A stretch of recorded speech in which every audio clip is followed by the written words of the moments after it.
Good morning students. நாம் இந்த வகுப்பில் என்ன பார்க்க போகிறோம்னா 6th ஸ்டாண்டர்டு ஜியாகிரஃபி தான் பார்த்துட்ருக்கோம். டேர்ம் 1ல் ஃபர்ஸ்ட் யூனிட்டில் பார்ட் 3 வீடியோ தான் இது. ஏற்கனவே நாம் பார்ட் 1 பார்ட் 2 2 வகுப்புகள் முடிச்சிட்டோம். அதுக்கு முன்னாடி பார்த்தீங்கன்னா மேப் ரீடிங்கெல்லாம் நாம் இந்த ஆசிய மற்றும் ஐரோப்பா கண்டத்தினுடைய ஆசிய கண்டத்தினுடைய மேப் ரீடிங் பொலிட்டிக்கல் மற்றும் ஃபிசிக்கல் மேப் இது ரெண்டத்தையும் நம்ம பார்த்து முடிச்சிட்டோம். அந்த மேப் அடுத்து தான் நம்ம பாடங்களாக பார்த்துவோம், வகுப்பாக பார்த்துட்டு இருக்கோம். பார்ட் 2 வீடியோவில் பார்ட் 1 வீடியோவில் என்னன்னு பார்த்தீங்கன்னா ஆசிய கண்டத்தினுடைய பிரிவுகள், இயற்கை பிரிவுகள் எத்தனை, அரசியல் சார்ந்த பிரிவுகள் எத்தனைன்ட்டு பார்ட் 1 வீடியோவில் பார்த்தோம். பார்ட் 2 வீடியோவில் என்னன்னு பார்த்தீங்கன்னா அந்த இயற்கை சார்ந்த பிரிவுகளை தனித்தனியாக எந்தெந்த பிரிவுகள் எங்கெங்க அமைந்திருக்குது அப்படின்றத இரண்டாவது வகுப்புல பார்த்தோம். அப்படி அமைக்கப்பட்ட அந்த இயற்கையாக முறையில் பிரிக்கப்பட்ட அந்த இயற்கை நிலங்களை நிலத்தை அந்த ஆசியாவில் இருக்கிற நிலங்கள்ல எந்த மாதிரி வளங்கள் கிடைக்குது, அப்போ அந்த கிடைக்கப்பட்ட வளங்களின் அடிப்படையில் அந்த நாடு எப்படி இருக்குது, இதுதான் இந்த பாடத்துல பார்க்க போறோம். அப்போ மலை இருக்குது, இதுதான் இயற்கையா பிரிச்சிருந்தது. மலை இருந்தது, அதுக்கப்புறம் பிடபூமிகள் இருந்தது, சமவெளிகள் இருந்தது, அப்புறம் வாடிகால் அமைப்பு இருந்தது, அதுக்கப்புறம் கடல் இருந்தது, உற்பத்தியான நதிகள் இருக்குது, ஆறுகள் இருக்குது, இங்க படிய வைக்கப்படுகிற படிவுகள் இருந்தது. அப்ப இந்த படிவுகளால் இந்த மலை, இந்த காடு, இந்த பிடபூமிகள், இந்த சமவெளிகள், அனைத்து பொருட்கள் எல்லாம் எங்க மக்கள் பார்த்தீங்கன்னா இந்த டெல்டா பகுதிகள். அப்ப இந்த டெல்டா பகுதிகள் மக்கள் அப்ப இந்த சத்துக்கள் எல்லாம் இருக்கா, இதுதான் பார்த்தீங்கன்னா படிக்கிறதுக்கான ஒரு சோர்ஸ். அப்ப இந்த சத்துக்கள் இங்க நிறைஞ்சிருக்குதா, சத்துக்கள் நிறைஞ்சிருக்கும் போது அப்ப எல்லா வளங்களும் எங்க கிடைக்குது பாருங்க, சத்துக்கள் இயற்கையான முறையில சத்துக்கள் தான் கிடைக்குது. ஏன்னா போதுமான வெயில் இருக்குது, போதுமான நீர் இருக்குது, போதுமான வளங்கள் இல்லாத அடித்து வரப்பட்ட உயிரினங்கள் படிமங்கள் இருக்குது, இயற்கையான அமிர்தங்கள் மரங்களுடைய படிமங்கள் இருக்குது. இது அனைத்தும் இதுதான் கனிம வளங்கள், கனிம வளங்கள் சொல்லுவோம். அதுதான் இப்ப நாம படிக்க போறோம். இதுக்கு காரணம் என்னன்னு பாத்தீங்கன்னா எதனால இது கிடைக்குதுன்னு பாத்தீங்கன்னா இதன் அடிப்படையில் தான் கிடைக்குது. இந்த ராஜஸ்தான் பாலைவனத்துல இதெல்லாம் கிடைக்குமா, கிடைக்காது. ஏன்னா அது மண்ணில் இருக்காது, மண்ணில் எதுவுமே இருக்காது. மண்ணால அதை அப்படியே பயன்படாம அது அப்படியே பாலைவனத்தில் இருக்கிற மண் எப்படி இருக்குது, எதுக்குமே ஏதாவது வீடு கட்ட முடியுமா, முடியாது. அப்ப அந்த மண்ணில் எதுவுமே இல்லை. அப்போ அந்த மண்ணில் எல்லாருக்கும் சத்துக்கள் இருந்தாதான் அதுல இருந்து வளங்கள் நம்மளுக்கு கிடைக்கும் அப்படின்னு ஞாபகம் வச்சுக்கோங்க.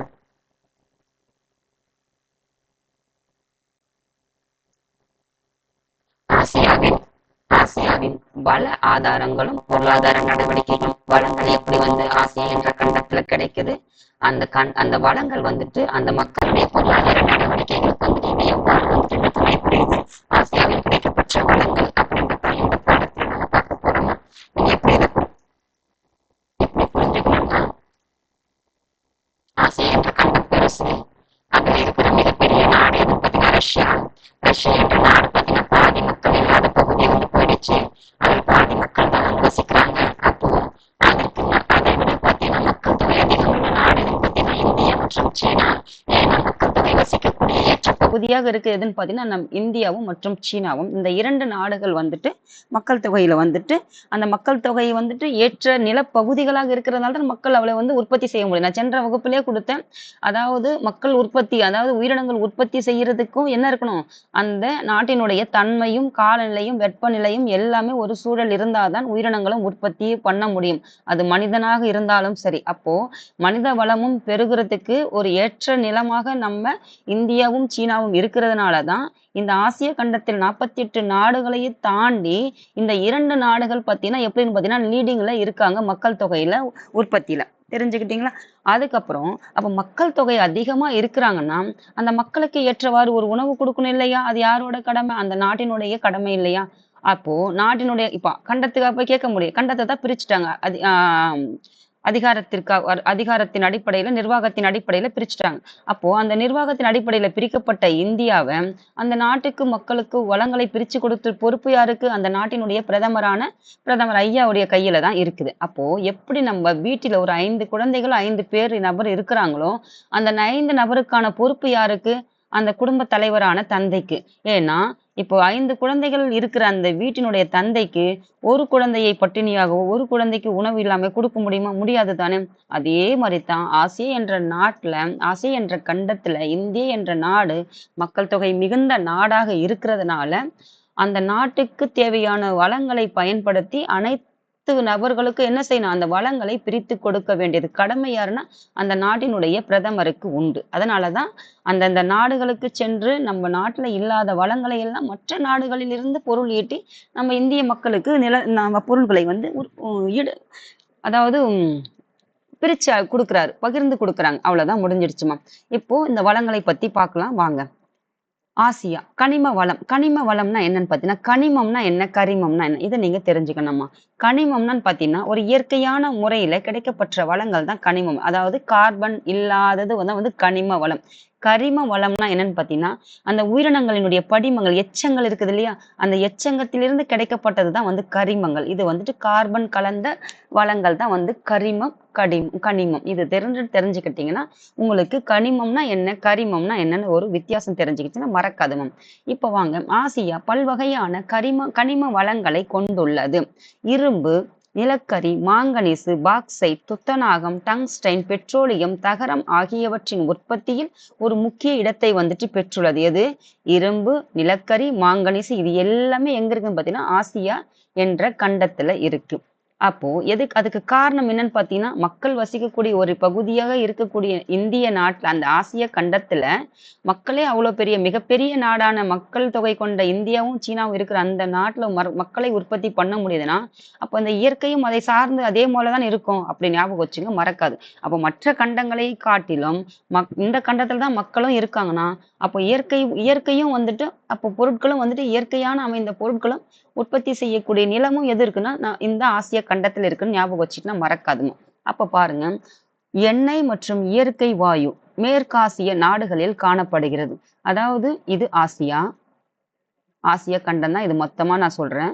அப்போ இது மேற்கு, இது கிழக்கு, இது தெற்கு, இது வடக்கு.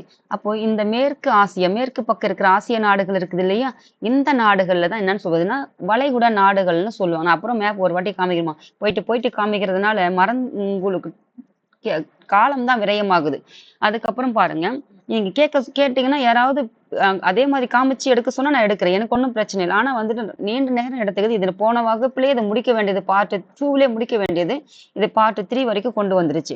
அப்போ பாருங்க, இந்த மேற்கு நாடுகள் இருக்குது இல்லையா, இந்த நாடுகள்லாம் என்னன்னு சொல்லி பார்த்தீங்கன்னா வளைகுடா நாடுகள்னு சொல்லுவாங்க. இந்த வளைகுடா நாடுகள் எதுன்னு பார்த்தீங்கன்னா Saudi Arabia, Kuwait, Iran, Iraq, அதுக்கப்புறம் கத்தார், ஓமன், இது எல்லாமே வந்து இந்த வளைகுடா நாடுகள். ஏன்னா பார்த்தீங்கன்னா வளைகுடா நாடுகள்னு ஏன் சொல்றாங்கன்னு பார்த்தீங்கன்னா இங்க இந்த இந்த நிலப்பரப்பு வந்துட்டு இப்படி வளைஞ்சிருக்குதுன்னா இந்த நீர் இருக்குது இல்லையா, இந்த நீர் போயிட்டு சூழ்ந்து போயிட்டு இங்க வரைக்கும் போயிருக்கும். அதுதான் நம்ம வளைகுடா விரிகுடான்னு படிச்சோம்.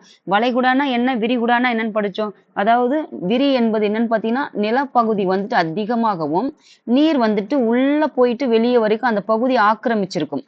ஆனா வளைகுடா என்பது என்னன்னு படிச்சுன்னு பாத்தீங்கன்னா அந்த நீரினுடைய பரப்பளவு அதிகமா இருக்கும், நாடு வந்துட்டு சுருங்கி இருக்கும். ஆனா இங்க எப்படி பாத்தீங்கன்னா நீரினுடைய குறுகிய தன்மை இருக்கும், ஆனா நாடுகள் பாத்தீங்கன்னா இங்க அதிகமா இருக்கும். அப்போ இந்த நாடுகள் தான் என்னன்னு சொல்லும் பாத்தீங்கன்னா வளைகுடா நாடுகள், கல்ஃப் கண்ட்ரிஸ்ன்னு சொல்லுவாங்க. அப்படி அந்த நாடுகள்ல என்னென்ன கிடைக்கும்னு பாத்தீங்கன்னா, ஏன்னா இந்த நீரினுடைய தன்மை இருக்குது, அந்த நாடுகள் எல்லாமே அந்த நீரினுடைய அமைப்பால அமைக்கப்பட்டதுனால அப்போ இந்த இயற்கை வந்துட்டு என்ன செய்யும்னு பாத்தீங்கன்னா இயற்கையில் தானே கிடைக்குது இந்த பெட்ரோலியம், நிலக்கரி எல்லாமே. அப்போ இங்க எண்ணெய் உற்பத்திக்கு வந்துட்டு முக்கியத்துவம் வாய்ந்த பகுதிகளாக இந்த இயற்கை சூழல் இருக்குதுன்னு ஞாபகம் வச்சுக்கிட்டுனா மறக்காது. அந்த நாட்டை அப்புறம் காமிக்கிறேன், இப்போ ஒரு வாட்டி தெரிஞ்சுக்கோங்கம்மா. ஏன்னா போயிட்டு காமிக்கிறதுனால காலம் தான் விரயமாகுது. அதுக்கப்புறம் பாருங்க, இதுதான் அங்க கிடைக்கிறதுக்கான காரணம். அப்ப மேற்காசிய நாடுகள், ஆசியாவுல மேற்காசிய நாடுகள் தான் வந்துட்டு எண்ணெய் மற்றும் இயற்கை வாயு தான் இங்கெல்லாம் கிடைக்குது. நீங்க எப்படி பாத்தீங்கன்னா எண்ணெய் போயிட்டு நம்ம ஈரான், ஈராக்கு, குவைத்துல, கத்தார், சவுதி அரேபியா இந்த நாடுகளுக்கெல்லாம் போயிட்டு முதலீடு ஏற்றதுக்காக எல்லாம் போயிருப்பாரு நம்ம பிரதமர் ஐயா அவர்கள். அதே மாதிரி பாத்தீங்கன்னா இந்த வட பக்கத்துல இருக்கிற ஆசியாவின் வடக்கு புறத்துல இருக்கிற ரஷ்யாவிலையும் போயிட்டு நம்ம அதாவது நம்ம கச்சா எண்ணெய் பெரும்பாலும் எங்க வாங்குறீங்கன்னு பாத்தீங்கன்னா அந்த ரஷ்யா கிட்ட தான் வாங்குவோம். ஏன்னு பாத்தீங்கன்னா அவங்க வந்து நிறைய பெட்ரோலியம் வந்து உற்பத்தி பண்றாங்கன்றது ஞாபகம் வச்சுக்கோங்கம்மா. ஏன்னா அவங்களுக்கு பாதி இடம் தான் மக்கள் இருக்காங்க, மீதமுள்ள இடைகள்லாம் எதிர்னா வெறுமனே என்ன இருக்குது, இயற்கையா தான் இருக்குது. அப்போ அந்த பகுதிகள்ல இவங்க அந்த நாட்டிற்கு தேவையானது போல இதெல்லாம் வளர்ந்த நாடுகள். அதாவது ஏன்னா நம்ம நாடும் வளர்ந்த நாடு தான், நம்ம நாடு வந்து வளரும் நாடுன்னே சொல்ல முடியாது. ஏன்னா இவங்களுக்கெல்லாம் மக்கள் தொகை குறைவான, அமெரிக்காவுல மக்கள் தொகை குறைவு, ரஷ்யாவுல பாதி நாட்டுல மக்களே இல்ல. பாதி தான் மக்கள் இருக்காங்க. ஆனா, இந்த பாதி மக்களுக்கு குடுக்குறதுக்கு போயிட்டு எவ்வளோ செலவாகும்? ஆனா மீதமுள்ள பகுதிகள்ல விளையிறது வந்து இந்த மக்கள் சாப்பிட்டா, மீதமுள்ளதான் எஞ்சி போனதெல்லாம் அது எப்படி மிச்சம் தானே அது.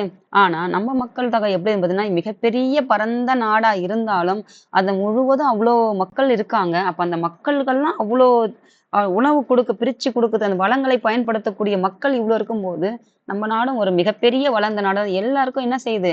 பகிர்ந்தளிக்கிறது ஒரு மிகப்பெரிய விஷயம் தானே அது. ஆனா, நம்ம நாடு வந்துட்டு வளர்ந்து வரும் நாடுன்னு சொல்றாங்க. ஆனா, எப்படி வந்துட்டு ரஷ்யா, அமெரிக்கா போன்ற வளர்ந்த நாடுகளும், நம்ம நாடும் என்னதுதான் வளர்ந்த ஒரு நாடு தான். ஏன்னா, இப்படிப்பட்ட மிகப்பெரிய மக்கள் தொகை கொண்ட நாட்டுக்கு எல்லா வளங்களையும் பிரிச்சு குடுத்து, இவங்க கூட முன்னேறி வரணும்னா, எவ்வளோ பெரிய விஷயம். ஒண்ணும் இல்ல. எப்படி நீங்க புரிஞ்சுக்கிறீங்கன்னா, ஒரு ஒரு ஃபேமிலி இருக்காங்க. அது வந்து பார்த்தீங்கன்னா, ஒரு குழந்தைங்க இருக்கிற ஃபேமிலி. ஒரு வீட்ல பார்த்தீங்கன்னா, ஒரு குழந்தைங்களே இல்லாத ஃபேமிலி. இப்போ குழந்தைங்களே இருக்கிற ஃபேமிலிக்கும் எந்த செலவுமே அதாவது நெறைய செலவுகள் இருக்கிற ஃபேமிலிக்கும் எந்த செலவுமே இல்லாத குழந்தையே இல்ல. ஹஸ்பண்ட் அண்ட் ஒய்ஃப் மட்டும் தான் இருக்கிறாங்க. அந்த வளர்ச்சிக்கும் இந்த குழந்தைகளையும் எல்லாரையும் நல்ல ஒரு கொண்டு வந்து கொடுத்து, படிப்பு கொடுத்து, தேவையான உணவு, பழக்கவழக்கம் எல்லாம் கொடுத்து, அவங்க முன்னேறி வர்றதும், எதுவுமே இல்லாத முன்னேறி வர்றதும் சமமா? இல்ல தானே! அப்படிதான் நான் பொருள் கொள்றேன். இந்தியாவையும் மற்ற வளர்ந்த நாடுகளையும் பார்க்கும்போது.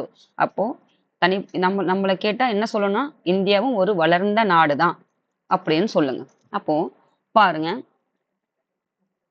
எண்ணெய் மற்றும் இயற்கை வாயு ஆசிய நாடுகள். அப்போ உலகின் 1/3 பங்கு எண்ணெய் ஆசியாவிலிருந்து கிடைக்கிறது. அப்போ 7 கண்டங்கள் இருந்தாலும், அந்த ஆசியா என்ற கண்டத்துல தான் வந்து என்ன கிடைக்குதுன்னு பார்த்தீங்கன்னா, 3 பங்கு வந்துட்டு உலகத்துல கிடைக்குதுன்னா, 1 பங்கு வந்துட்டு மீதமுள்ள 1 பங்கு வந்துட்டு ஆசியாவிலயும், 2 பங்கு வந்து மற்ற 6 கண்டங்கள்லயும் கிடைக்குதுன்னு ஞாபகம் வச்சுக்கணும்.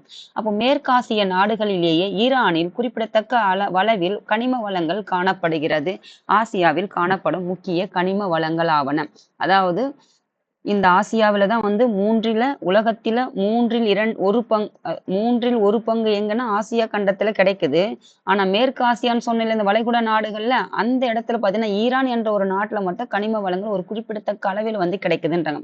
அப்ப என்னென்ன கனிம வளங்கள் வந்துட்டு இந்த ஆசிய கண்டத்துல இருக்குதுன்னு பார்க்கலாம். ஆசிய கண்டத்துக்கு அப்புறம் நம்ம படிச்சோம்னா, இந்திய கண்டத்த பத்தி படிக்கும்போது உங்களுக்கு 10ஆம் வகுப்பு புவியியல் இத பார்த்துட்டு அங்க போய் பார்த்தீங்கன்னா, உங்களுக்கு அவ்ளோ ஒரு கிளாரிட்டி வந்து கிடைக்குமா.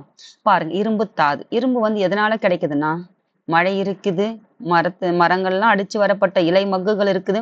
அது தேங்கி அதனுடைய இயற்கையால அமைக்கப்பட்ட பொருட்கள் தான் வந்துட்டு இந்த நேச்சுரல் ரிசோர்ஸஸ்ன்னு சொல்லுவோம் இல்லையா? அதுதான் இது.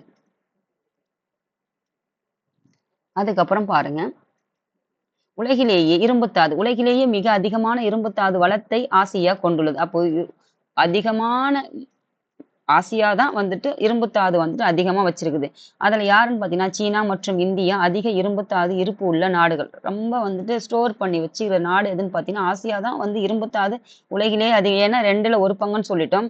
அப்படி இருக்கிற ஆசியாவுல அந்த இருக்கிற 48 நாடுகள்ல இருப்பு வச்சிருக்கிறது யாருன்னு பார்த்தீங்கன்னா, இந்த 2 நாடுகள் தான். சீனா மற்றும் இந்தியா. ஒண்ணும் இல்லம்மா, நீங்க எப்படி புரிஞ்சுக்கணும்னு பார்த்தீங்கன்னா, மக்கள் அதிகமா இருக்கிற நாடு இந்தியா, சீனா. அப்ப அந்த நாட்டு மக்களுக்கு தேவையான பொருட்களை அந்த பொருட்களை வந்துட்டு கொண்டு வந்து குடுக்குறது தான் ஒரு நாட்டினுடைய அடையாளம் சொல்லுவாங்க. ஆனா, அப்போ அந்த நாட்டுக்கு தேவையான உற்பத்தி பொருட்களை அந்த நாட்டுல இருக்கிறதெல்லாம் பிரிச்சு குடுக்குறது யாரோட வேலைன்னு பார்த்தீங்கன்னா, அந்த நாட்டினுடைய பிரதமருடைய பொறுப்பு. அப்போ இந்த நாட்டுல மக்கள் இருக்காங்க, மக்களுக்கு தேவையான வளங்கள் இருக்குது. அப்போ அந்த வளங்களை என்ன செய்யணும்? பிரிச்சு வந்துட்டு எல்லா மக்களுக்கும் கொடுத்துறாங்க. அப்போ உற்பத்தி பண்ணி இல்லனாலும் என்ன செய்வாங்க? கடனாவது வாங்கிட்டு வந்து குடுக்குறாங்க இல்லையா? இப்ப வீட்ல பிள்ளைங்க இருக்கிறாங்க. அந்த பிள்ளைங்களுக்கு எதுவுமே இல்லனாலும் யார்கிட்டயாவது வாங்கியாவது குடுக்குறாங்கல்ல. இதுதான் நீங்க கான்செப்ட். ஒரு வீட்டுக்கு என்னவோ அதுதான் நாட்டுக்கு. நாட்டுக்கு என்னவோ அதுதான் கண்டத்துக்கு. இப்படி ஞாபகம் வச்சுனா மறக்காது. அப்ப சீனா என்ற நாட்டிலே, இந்தியா என்ற நாட்டிலே அதிகப்படியான மக்கள் இருக்கிறாங்க. அந்த நாட்டுல வளங்கள் இருக்குது. அத வந்துட்டு அப்ப மக்களுக்கு ஏற்றவாறு வளங்களும் நெறைய இருக்குதுன்னு ஞாபகம் வச்சுக்கோங்கம்மா. பிள்ளைகள் நெறைய இருந்தா அந்த வீட்ல தேவையான பொருட்களும் நெறைய இருக்கு இல்லையா? உணவுப் பொருட்கள் அப்படி ஞாபகம் வச்சுங்க. அதுக்கப்புறம் பாருங்க, இருப்புள்ள நாடுகள் எதுன்னா இந்தியா, சீனா. அப்போ பிலிப்பைன்ஸ், துருக்கி, மலேசியா, தாய்லாந்து, மியான்மர் மற்ற பல நாடுகளும் இரும்புத்தாது வளத்தை கொண்டுள்ளது. இந்தியாவும், சீனாவும் அதிகம். மற்ற நாடுகளும் இருக்குது இல்லையா? அவங்களோட இருந்திருக்காது இல்லையா? அதுக்கப்புறம் கீழ்நிலையில மற்ற நாடுகள் அதுக்கு அடுத்த லீடிங்ல இருப்பாங்க இல்லையா, அவங்க தான். அப்போ நிலக்கரி அது எங்க கிடைக்குதுன்னு பாருங்க. நிலக்கரின்னா நம்ம இந்த கேஸ் எல்லாம் வர்றதுக்கு முன்னாடின்னு பார்த்தீங்கன்னாக்கா, அதே மாதிரி பார்த்தீங்கன்னா இந்த மின்சார ட்ரெயின்லாம் வர்றதுக்கு முன்னாடின்னு பார்த்தீங்கன்னா இந்த மாதிரி நிலக்கரிகளை பயன்படுத்தா நமது ரயிலே வந்து பயன்படுத்தியிருப்பாங்க. அப்போ இந்த நிலக்கரி எல்லாம் எதுக்குன்னு பார்த்தீங்கன்னா இந்த மாதிரிலாம் பயன்படுத்தியிருப்பாங்க. அப்போ நிறைய வந்துட்டு இந்தியாவில் இருந்ததுன்னு ஞாபகம் வச்சுக்கோங்க, மறக்காது. இதனால இந்த கேஸ் எல்லாம் வரதுக்கு முன்னாடி இதன் மூலியமா தான் உணவுகளே சமைச்சிருப்பாங்க. அப்ப நிலக்கரி ஒரு படிம எரிபொருள். படிம எரிபொருள்னா அதாவது இந்த இலைமகள்லாம் படிந்து போயிருக்குது இல்லையா, படிந்து போயிருக்குது இயற்கை பொருட்கள், அதிலிருந்து ஒரு மக்கி கிடைக்கப்படுற பொருள் தான் வந்து நிலக்கரி. அப்போ உலகிலேயே ஆசியாவில் தான் அதிக நிலக்கரி இருப்பு உள்ளது. அப்போ உலகிலேயே மக்களுக்கு ஏற்றத்துக்கு அதிகமா இருக்கிற ஒரு சூழ்நிலை இருக்கும்போது அப்ப இயற்கை தாவரங்களும் மக்களுக்கு ஏற்றவாறு துணை புரிவதால் தான் அந்த இயற்கையான முறையில் கிடைக்கப்பட்ட இந்த படிமங்களும் என்ன செய்யுது, அதுவும் இருக்குதுன்னு ஞாபகம் வச்சுக்கோங்க, மறக்காது. அப்போ நிலக்கரி இருப்பு எங்க இருக்குன்னு பார்த்தீங்கன்னா இங்க தான் இருக்குது. அப்போ ஆசியாவில் சீனா மற்றும் இந்தியா அதிகமாக நிலக்கரி உற்பத்தி செய்யும் நாடுகளாக திகழ்கிறது. பாருங்கம்மா, மக்கள் அதிகமாக இருக்கிறாங்க. மக்களுக்கு தேவையான அனைத்து பொருள்களும் இந்த 2 நாடுகள் தான் வந்துட்டு எப்படி இருக்காங்க பார்த்தீங்கன்னா முன்னிலையில் இருக்காங்க, ஞாபகம் வச்சுக்கோங்க, மறக்காது. இதுதான் வந்து இந்தியாவினுடைய நிலக்கரி சுரங்கம். பெட்ரோலியம் பார்த்தீங்கன்னா ஒரு கனிம வளம். கனிமம்னா என்னது, கார்பன் இல்லாதது, கார்பனோடு இருந்தா அது வந்து கரிம வளம். அவ்வளவுதான், முடிஞ்சு. அந்த எச்சங்கள் உயிரினங்களின் எச்சங்கள் தான் வந்துட்டு கரிம வளம். இது வந்து இயற்கையான முறையில வந்துட்டு அந்த எச்சங்கள் இல்லாம கரிம வளங்கள் இல்லாம கிடைக்கப்படுறது வந்து கனிம வளம். அப்போ எண்ணெய் வளங்கள் தான் வந்துட்டு தென்மேற்கு ஆசியாவில் தான், அதாவது தென்மேற்கு ஆசியாவில் தான் அதிக அளவில் பெட்ரோலியம் கிடைக்கிறது. இருப்புகள் பத்தி காணப்படுகிறது. அது எதுன்னு பார்த்தீங்கன்னா தென்மேற்கு ஆசியா, அதாவது இது வடக்கு, இது தெற்கு, இது கிழக்கு, இது மேற்கு. இந்த 2 பகுதிகளுக்கும் தெற்கு மேற்கு இந்த பகுதிகளில் தான் கிடையாது. அதுதான் வந்து இந்த வளைகுடா நாடுகள். அந்த நாடுகள்ல தான் வந்து கிடைக்குது. அந்த மாதிரி நாடுகள் எதுன்னு பார்த்தீங்கன்னா Saudi Arabia, Kuwait, Iran, Bahrain, Qatar, ஐக்கிய அரபு குடியரசு மற்றும் பெட்ரோலியம் உற்பத்தி செய்யும் மேற்காசிய நாடுகளாகும். இதெல்லாம் மேற்கு பக்கம் இருக்கிற நாடுகள். அதே மாதிரி இந்த நாடுகள் பார்த்தீங்கன்னா தென் சீனா, Malaysia, Brunei, Indonesia, India, Russia ஆகிய நாடுகள் பெட்ரோலியம் உற்பத்தி செய்யும் மற்ற நாடுகள். இதெல்லாம் மேற்கு இருக்கிற நாடுகள். இது தென் சீனா, கிழக்கு நாடுகள், மலேசியா, ப்ரூனே, இந்தோனேஷியா, தென்கிழக்கு ஆசிய நாடுகள். ரஷ்யா பார்த்தீங்கன்னா ஆசியாவுடைய வடக்கு பகுதி. பாருங்க, நம்ம ரஷ்யா கிட்ட இருந்து பார்த்தீங்கன்னா நிறைய கச்சா எண்ணெய்கள்லாம் வந்துட்டு வாங்கியிருப்போம். அதே மாதிரி இந்த வளைகுடா நாடுகள் வந்து சவுதி அரேபியா, அதாவது ஐக்கிய அரபு எமிரேட்ஸ் சொல்லுவாங்க இல்லையா, அதாவது யுஏஇ, இந்த நாடுகள்லயும் பார்த்தீங்கன்னா நம்ம பிரதமர் ஐயா போயிட்டு அங்கங்க போயிட்டு என்ன பண்ணுவாரு, மெமோரண்டம் போயிட்டு சைன் போயிட்டு பண்ணிட்டு வருவாரு. இந்த மாதிரி பொருட்களை எல்லாம் என்ன செய்யறதுக்கு, இறக்குமதி பண்றதுக்காக நம்ம நாட்டுக்கு தேவையான பொருட்களை வந்துட்டு. ஏன்னு பார்த்தீங்கன்னா நம்ம அங்க என்ன சொன்னோம், நம்ம விவசாயம் பண்றதுக்கு குறைவான நிலங்கள் தான் இருக்கும். இங்க வந்து விவசாயத்திற்கு அதிகமான நிலங்கள் நம்ம இந்தியாவில். எப்படி நீங்க ஞாபகம் வச்சுக்கோன்னா, இந்தியாவில் பார்த்தீங்கன்னா பரப்பளவுல நிலத்துல விவசாயம் பண்றக்கூடிய நிலங்கள் அதிகம். ஆனா குவைத்துல பார்த்தீங்கன்னா இந்த இந்த வளைகுடா நாடுகள்ல பார்த்தீங்கன்னா விவசாயம் பண்ற நிலங்கள் குறைவு. அதனால வந்துட்டு எண்ணெய் உற்பத்தி பொருட்கள் வந்துட்டு அந்த இடத்துல அதிகமா பண்ண முடியுது. நம்ம நாட்டுல வந்து விவசாயம் பண்ற நிலங்கள்லாம் இருக்குதேகாண்டி எண்ணெய் உற்பத்தி பண்ணக்கூடிய நிலம் வந்துட்டு நம்ம நாட்டுல இல்ல. அதனாலதான் போயிட்டு அவங்க வந்து உணவுப் பொருட்களை நம்ம நாட்டுடைய இங்க இருக்கிறவங்க போயிட்டு அவங்க கிட்ட போயிட்டு இந்த ஆயில் வந்து வாங்குறாங்கன்னு ஞாபகம் வச்சுக்கோங்க, மறக்காது. இப்ப பாருங்க, அந்த நாடுகள்லாம் எங்க இருக்குன்னு ஒரு வாட்டி பார்த்துட்டு அப்புறம் நம்ம பாடத்துக்குள்ள போவோம். மேப்பு காட்டவே கூடாதுன்னு நினைக்கிறேன். ஆனாலும் காட்டினாதான் உங்களுக்கு புரியும். இல்லாட்டி அப்படியே மாங்குன்னு படிச்சுட்டு தான் போனோம்மா. இத பாருங்க, இதுதான் வந்துட்டு இந்த வளைகுடா நாடுகள். பாரசீக வளைகுடான்னு படிச்சோமா? இந்த பாரசீக வளைகுடாவை சுத்தி தான் என்ன சொல்லுவாங்க, கல்ஃப் கண்ட்ரீஸ்ன்னு சொல்லுவாங்க. அதாவது வளைகுடா நாடுகள். இப்ப படிச்சோம் பாருங்க, சவுதி அரேபியா, ஈரான், குவைத்து, அதுக்கப்புறம் ஓமன், ஏமன். இது எல்லாமே எங்கன்னு பார்த்தீங்கன்னா இந்த நாடுகள். ஈரான், ஈராக்கு, சவுதி அரேபியா, இது எல்லாமே இங்க இருக்கிற பகுதியில் இருக்கிற நாடுகள் தான். அதுக்கப்புறம் இப்ப படிச்சுல தென்கிழக்கு ஆசிய நாடுகள், தென் சீனா, அதாவது தென் சீனா, அதுக்கப்புறம் பிலிப்பைன்ஸு, சிங்கப்பூர், இந்தியா, இது இந்தியா, அதுக்கப்புறம் தாய்லாந்து, இந்த அரக்கன் யோமா அந்த பீடபூமி படிச்சோம் இல்லையா, இந்த ஐராவதி ஆறு, இது எங்க இருக்குன்னு மியான்மர்ல படிச்சோம் இல்லையா, இந்த பகுதிகள் தான். அப்ப எங்கன்னு பார்த்தீங்கன்னா பாருங்க, இந்தியா ஆசியாவை பிரிச்சிருங்க. இது தெற்கு, இது தெற்கு, தெற்கு இந்தியா வந்துருச்சு. அப்போ கிழக்கு தென்கிழக்கு ஆசிய நாடுகளும், கிழக்கு ஆசிய நாடுகள், தெற்கு ஆசிய நாடுகள், தென்கிழக்கு ஆசிய நாடுகள், மேற்கு ஆசிய நாடுகள், அதாவது தென்மேற்கு ஆசிய நாடுகள். இதுதாம்மா இந்த பகுதி. இது ஏன் எப்படி இந்த பகுதி தாம்மா இப்ப ஆயிலே கிடைக்குதுன்னு ஞாபகம் வச்சுக்கோங்கம்மா. ஏன்னு பார்த்தீங்கன்னா இங்கிருந்து தான் மழை வந்து இந்த இலங்கைக்கே வந்து பாதிப்புக்குள்ளானது தற்போது நடைமுறையில் இருக்குதுன்னு நல்லா தெரியும். ஏன் வந்து பார்த்தீங்கன்னா இந்த இந்திய பெருங்கடல் வழியாகத்தான் வந்துட்டு என்ன வரும், மழை வரும். அதே மாதிரி பசிபிக் ஓஷன்ல இருந்தும் மழை வரும். கடல்ல இருந்து தான் வந்து மழை வந்துட்டு ஈரப்பதம் மிக்க பகுதிகள் இருந்தா காற்று வந்துட்டு தாழ்வு மண்டலம் உருவாகி கடல்ல தான் லோ ப்ரெஷர் உருவாகி அதுதான் என்ன வரும் மழை வந்து உருவாக்குதுன்னு படிச்சிடும். அப்போ முதல்ல பாதிப்புக்குள்ளான பகுதி இதுவா இருக்கும்போது முதல்ல பாதிப்பு நம்ம படிச்சிருப்போம். சுனாமி வந்தது கூட இந்தோனேஷியா தான் பகுதிகளில் தான் பாதிப்பு அடைஞ்சிருக்கும்னு படிச்சிருப்போம். காரணம் என்னன்னு பார்த்தீங்கன்னா இதெல்லாம் தீவுகள். ஆனா மழை வந்து தாக்கம் முதல் மழை எப்படி இருக்கும்? ஃபோர்ஸா இருக்குன்னு ஞாபகம் வச்சுங்க. போக போக போக குறையுதா? எப்படி வந்துட்டு இங்கிருந்து மழை பூர்வாஞ்சல் பக்கம்லாம் இந்தியாவுல இருக்குதோ, அதுக்கப்புறம் மேற்கு பாலைவன பக்கம் போகும்போது எப்படி குறையுது? அதே மாரி தான். எப்படி இங்க மழை வந்துட்டு ஃபோர்ஸ் அதிகமா இருக்கு, போக போக குறையுதோ, அப்ப இங்கிருந்து ஹெவி ரெயின் இருக்கும்போது, அப்ப இந்த பக்கம்லாம் பாதிப்புக்குள்ளாகணும்ல. அப்போ மழை இருக்குது. கடல் சார்ந்து இருக்கிற அந்த பகுதிகள்லாம் என்ன இருக்குதுன்னு பார்த்தீங்கன்னா, இயற்கை வளம் இருக்குது. அப்போ அந்த இயற்கை தாவரத்திலிருந்து அந்த மக்கி தானே நம்ம இயற்கை பொருட்கள்ல இருந்து தானே ஆயில்ஸ் எல்லாம் எடுக்குறாங்கன்ட்டு படிச்சோம். இயற்கை எரிவாயுலாம். இதுதான் காரணம். அப்போ கடல் சார்ந்த பகுதிகள்ல இங்க வந்து பார்த்தீங்கன்னா, அஸ்ஸாம்ல இருக்கும் இந்தியாவுல. அதுக்கப்புறம் இந்தியாவுல இங்க பார்த்தீங்கன்னா, பம்பாய்ல இருக்கும். அதுக்கப்புறம் இந்தோனேஷியா இந்த பகுதியெல்லாம் இப்ப பிலிப்பைன்ஸ் எல்லாம் படிச்சோம். இதுதாம்மா ரீசன் என்னன்னு பார்த்தீங்கன்னா, இதுதான் இதுக்கு காரணம். ஏன் வந்துட்டு இந்த நாடுகள்ல எண்ணெய் பொருட்கள் வந்துட்டு கிடைக்குதுன்னா, இதுதான் மெயின் காரணம். ஏன்னா, கடல் சார்ந்த பகுதிகள் இருக்குது. மழை கொடுக்கக்கூடிய பகுதிகள் இருக்குது. அதுக்கப்புறம் பார்த்தீங்கன்னா, இதெல்லாம் வந்துட்டு வளைகுடா நாடுகளாக இருக்குது. பாருங்க இதுவும் வளைகுடா தான். இந்த கடல் சார்ந்த பகுதி. இங்க அஸ்ஸாமும், டிக்பாய். இது பாருங்க கடல் சார்ந்து தான் இருக்குது. அப்போ இதெல்லாம் தான் எண்ணெய் எண்ணெய் மேல எங்கனா குடுத்துருக்காங்களா? இல்ல. ஆனா ரஷ்யாவுக்கு வரும். ரஷ்யா வந்து ஏன்னு பார்த்தீங்கன்னா, இந்த மேல ஃபுல்லா ரஷ்யா தான் இருக்காங்க. அப்போ இவங்களுக்கு ஏதோ ஒரு பகுதி இங்க வந்து மக்கள் வசிக்கிறாங்க. இந்த கிழக்கு பக்கம், மேற்கு பக்கம் மக்கள் வசிக்கல. அப்போ இந்த பகுதியிலேருந்து அவங்க எங்கேயோ ஒரு பகுதியிலேருந்து அதுவும் கடல் சார்ந்தது. அப்போ எடுக்குறாங்கன்னு ஞாபகம் வச்சுக்கிட்டுனா மறக்காது. ஏன் இந்த பகுதியிலிருந்து எடுக்குறாங்கன்னு தெரிஞ்சுச்சுன்னா, ரீசன் தெரிஞ்சுச்சுன்னா உங்களுக்கு மறக்காதும்மா. அங்க கிடைக்குது, இங்க கிடைக்குதுன்றத விட, கான்செப்ட் தெரிஞ்சுச்சா 4 ஆப்ஷன்ல இருந்து ஒரு ஆப்ஷன் எலிமினேட் பண்றதுக்கு தெரியும்ல. அது அவ்வளோதான் முடிஞ்சிடுச்சு.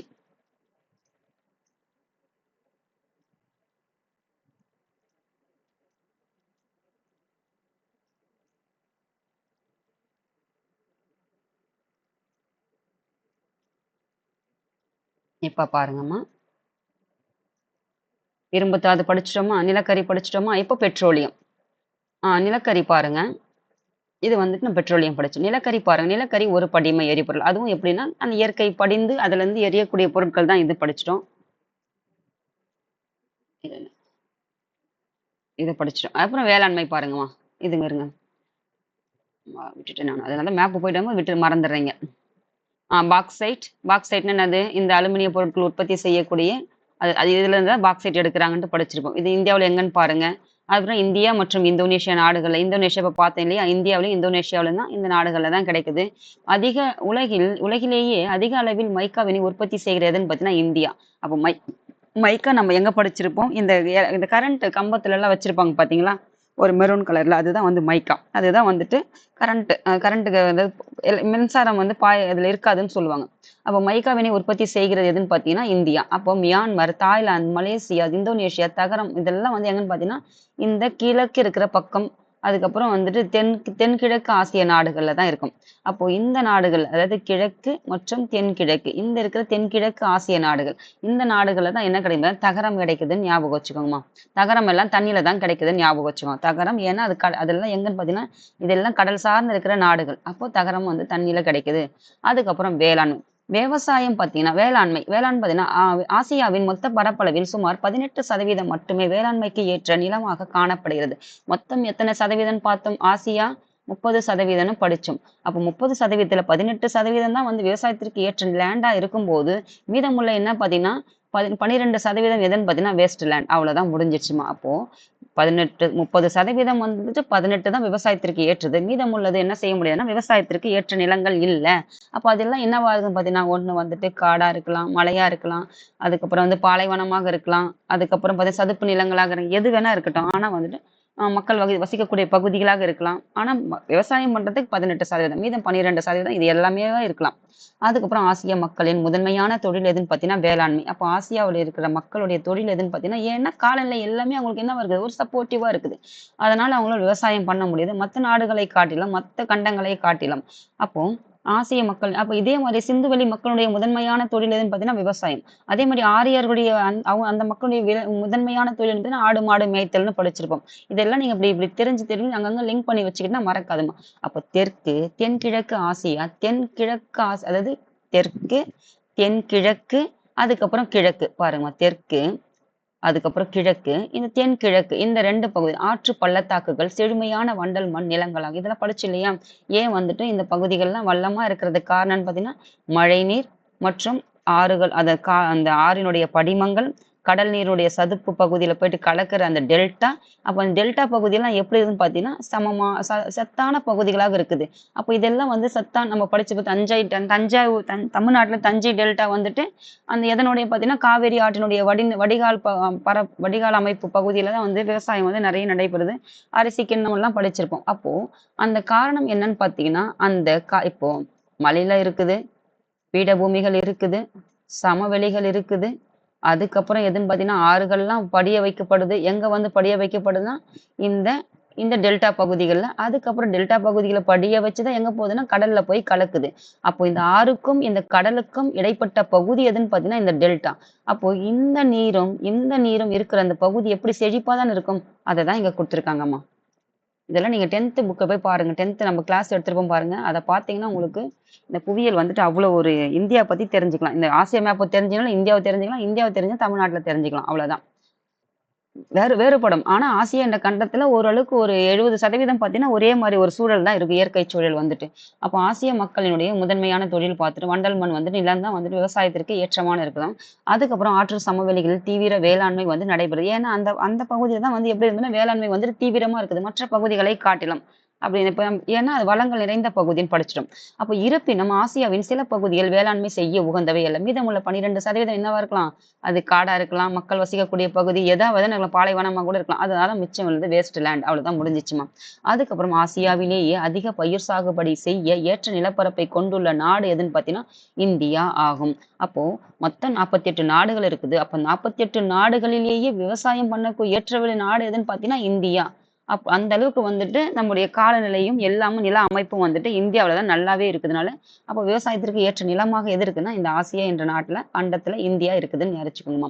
அப்போ பல மேற்காசிய நாடுகளில் நிலத்தடி நீர் நிலப்பரப்பிற்கு அருகில் கிடைக்கும் இடங்களில் பயிர்கள் பயிரிடப்படுகின்றன.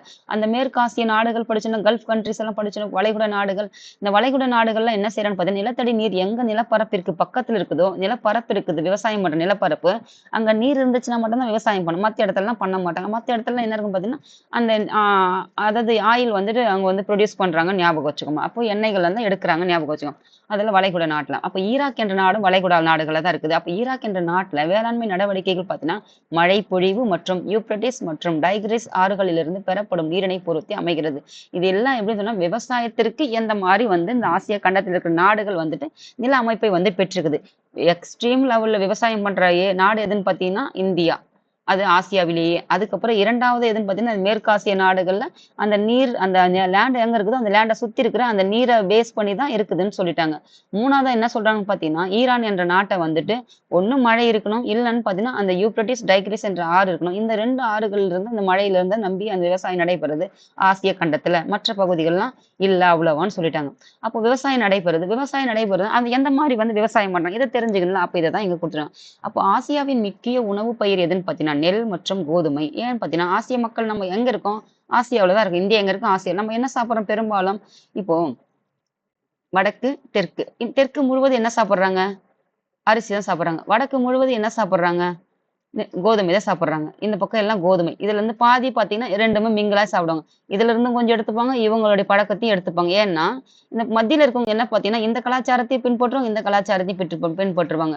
அப்ப இவங்களுக்குன்னு தனியா ஒரு கலாச்சாரம் இருக்கும், இவங்களுக்கும் தனி கலாச்சாரம். இவங்க 2 பேரும் தான் என்ன பண்ணுவாங்க பார்த்தீங்கன்னா, மத்தியில இருக்கும், இவங்க 2 பேரும் எடுத்துப்பாங்க. இதுதான் நீங்க கலாச்சாரம், மொழி எல்லாத்துக்குமே நீங்க இதை எடுத்துக்கோங்கம்மா. அப்போ இந்த பொருட்களை தான் வந்துட்டு அப்போ ஆசியா வந்துட்டு உற்பத்தி பண்ணுதுன்னு ஞாபகம் வச்சுக்கோங்கம்மா. அப்போ நெல், கோதுமை உலகிலேயே மிக அதிகமாக நெல் உற்பத்தி செய்யும் நாடுகள் எதுன்னு பார்த்தீங்கன்னா, சீனா, இந்தியா. ஏன்னா மக்கள் தொகை அதிகம். மக்கள் தொகைக்கு ஏற்ற ஒரு தந்தைக்கு வந்துட்டு என்ன கடமை? அந்த பிள்ளைகளுக்கு உணவு கொடுப்பது கடமை. அப்போ அந்த நாடு வந்துட்டு அந்த வளங்களை வந்துட்டு மக்களுக்கு வந்து பிரிச்சு கொடுக்கறதுக்கு உற்பத்தி செஞ்சே ஆகணுன்றதை ஞாபகம் வச்சுக்கணும். அப்போ இந்த 2 நாடும் தான் வந்து ஆசியாவிலே மிகப்பெரிய நாடுகள் மக்கள் தொகையில. பரப்பளவில் சிறிதாக இருந்தாலும் அந்த நாட்டுக்கு ஏற்ற உணவு உற்பத்தியை வந்து அந்த நாடுடைய கடமை அப்படின்னு ஞாபகம் வச்சுங்க. அதுக்கப்புறம் மியான்மர், ஜப்பான், வங்காளதேசம், தாய்லாந்து ஆகிய நாடுகளில் நெல் விளைவிக்கும் பிற முக்கிய நாடுகள். இது 2ம் முக்கியமானது இருந்தாலும் மியான்மர், ஜப்பான், வங்காளதேசம், தாய்லாந்து. மியான்மர் இந்தியாவினுடைய அண்டை நாடு, வங்காளதேசம் அண்டை நாடு, ஜப்பான் பார்த்தீங்கன்னா அதுக்கு அடுத்து, மியான்மருக்கு அடுத்து, தாய்லாந்து பார்த்தீங்கன்னா வங்காளதேசத்துக்கு அதுக்கு அடுத்து வரும். இந்த நாடுகள்லாம் பார்த்தீங்கன்னா கிழக்கு மற்றும் தெற்கு, அதாவது கிழக்கு மற்றும் தெற்கு நாடுகள் தான். ஏன்னா வளைகுடா பகுதியில் இருக்கிறது. நீங்க எப்படி பிரிச்சுக்காதீங்க, இந்த பாருங்க, இப்படி பிரிச்சுக்கோமா, ஞாபகம் வரும். இந்த பக்கம் பார்த்தீங்கன்னா பெரும்பாலும் மேற்கு ஆசிய நாடுகள் வந்துட்டு இது கல்ஃப் நாடுகள், அதாவது வளைகுடா நாடுகள். இது வந்து பெரும்பாலும் என்ன பார்த்தீங்கன்னா விவசாயத்துக்கு குறைவான லேண்டு, மீதம் உள்ளதெல்லாம் எண்ணெய் எடுக்கிறாங்க. ஆனால் நம்ம இந்தியாவில் பார்த்தீங்கன்னா விவசாயத்திற்கு பார்த்தீங்கன்னா கொஞ்சமாக தான் எண்ணெய் எடுக்கிறாங்க பார்த்தீங்கன்னா, மீதம் உள்ளதெல்லாம் என்ன பண்ணுறாங்க, விவசாயம் படுக்கிறாங்க அப்படின்னு ஞாபகம் வச்சுக்கோங்க. இந்த பாதியே பிரிச்சுக்கோங்க, அப்போ மறக்கவே மறக்காது உங்களுக்கு.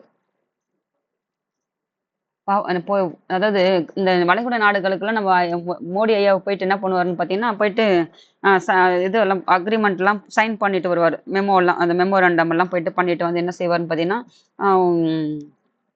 அதாவது இறக்குமதி ஏற்றுமதி பண்ணுறதுக்கு பண்ணிட்டு வருவாங்க இல்லையா, நாட்டுக்கு தேவையான பொருட்களை வந்து இறக்குமதி ஏற்றுமதி பண்ணுறது. ரஷ்யாவுக்கு போயிட்டு அந்த ஆயில் வந்துட்டு அதை வாங்குவாங்க. அந்த மாதிரிலாம் நீங்கள் ஞாபகம் வச்சுன்னா மறக்காது. ஏன் வந்துட்டு நம்ம இந்தியா போயிட்டு இவங்க கிட்டலாம் வாங்குறாங்கன்னா இதுதான் காரணம். ஏன்னா இங்கே இந்தடைய எண்ணெய் வந்து குறைவு, அங்கே வந்து எண்ணெய் வந்து அதிகம். ஆனால் நீர் வந்து அங்கே குறைவு. நீர் குறைவாக இருக்கிறதுனால தான் விளைச்சலும் அங்கே குறைவு. ஏன்னா எண்ணெயில் போயிட்டு உற்பத்தி பண்ண முடியுமா இந்த வளைகுடா நாடுகளில்? இங்கே நமக்கு என்ன தேவை, உணவு உற்பத்தி பண்ண முடியுது. நம்முடைய எல்லாமும் இயங்குறதுக்கு என்ன தேவை, பெட்ரோல் டீசல் வேணும். அப்போது இங்கே இருக்கிறவங்க எண்ணெய் வேணும், அங்கே இருக்கிறவங்களுக்கு தண்ணி வேணும். முடிஞ்சிருச்சுமா. அதுக்கப்புறம் பாருங்க, அதிக மழைப்பொழிவு, செழுமை வாய்ந்த சமவெளிகள். மழைப்பொழிவும் எப்படி இருக்குது, ஏன்னா கடல் சுற்றி பக்கத்தில் இருக்குது. மேலேருந்து அந்த மரங்கள் எல்லாம் மலையிலேருந்து அடிச்சுட்டு வந்து இந்த டெல்டா பகுதியெல்லாம் செழிப்பாக வச்சுக்குது மழை இருக்கிறதுனால. அதான் வந்து சமவெளிகள். அதுக்கப்புறம் என்ன இருக்குது, மனித வளமும் இருக்குது. மனித வளமும் ஒரு ஒரு முக்கிய காரணம். ஏன்னு பார்த்தீங்கன்னா, மனிதர் இல்லை, நம்ம வீட்டில் ஒரு ஒரு குடும்பத்தில் முன்ன சொன்னது தான், ஒரு அப்பா அம்மா இருக்கிறாங்க, அவங்களுக்கு 4 குழந்தைங்களுக்கு இருந்தாங்கன்னா அந்த 4 குழந்தைங்களுக்காக என்ன செய்வாங்க, அவங்க ஓடிக்கிட்டே இருப்பாங்க. ஆனால் அந்த வீட்ல யாருமே இல்ல. அவங்க ஹஸ்பண்டோட ஒய்ஃப் மட்டும் தான் இருக்காங்கன்னா, அந்த யாராவது ஓடுவாங்களா? ஓட மாட்டாங்க இல்ல. அதே தான் காரணம். அப்போ மனித வளமும் ஒரு முக்கியமான வளம் தான். அவங்களும் ஒரு வளம். அந்த மனித வளம் இல்லன்னா நாடே இல்ல. நாட்டுல இப்போ இவ்ளோ ஒரு மக்கள் செல்வாக்கு மிக்க நாடா இருக்குதுன்னா, அது இந்தியா ஒரு பெருமையான நாடு தானே. மக்கள் செல்வாக்கே இல்லன்னா, அந்த மக்கள் ஆட்சி எதுக்காக நடத்தப் போறாங்க? அந்த மக்களுக்காக அந்த ஆட்சி யாருக்காக செய்ய போறாங்க அந்த நாட்டினுடைய பிரதமர்? இல்லல்ல. அப்ப மக்களுக்கு இருந்தா தான், இப்போ நான் ராஜாவா இருக்கேன்னா, எனக்கு கீழ 10 பேர் இருந்தா தான் நான் ராஜா. யாருமே இல்லாத நான் ராஜாவா இருந்து என்ன பண்ண போறேன்? அவ்வளவுதான், முடிஞ்சிச்சுமா. அப்போ மனித வளமும் ஒரு செல்வ செழிப்பு மிக்க ஒரு வளம் தான் அதுவும். மத்த வளங்களை காட்டிலும் மனித வளமும் ஒரு மிக சிறந்த வளம் தான். நீங்க இப்படிதான் புரிஞ்சுக்கணும். வீட்டுல 2 பேர் இருக்காங்க.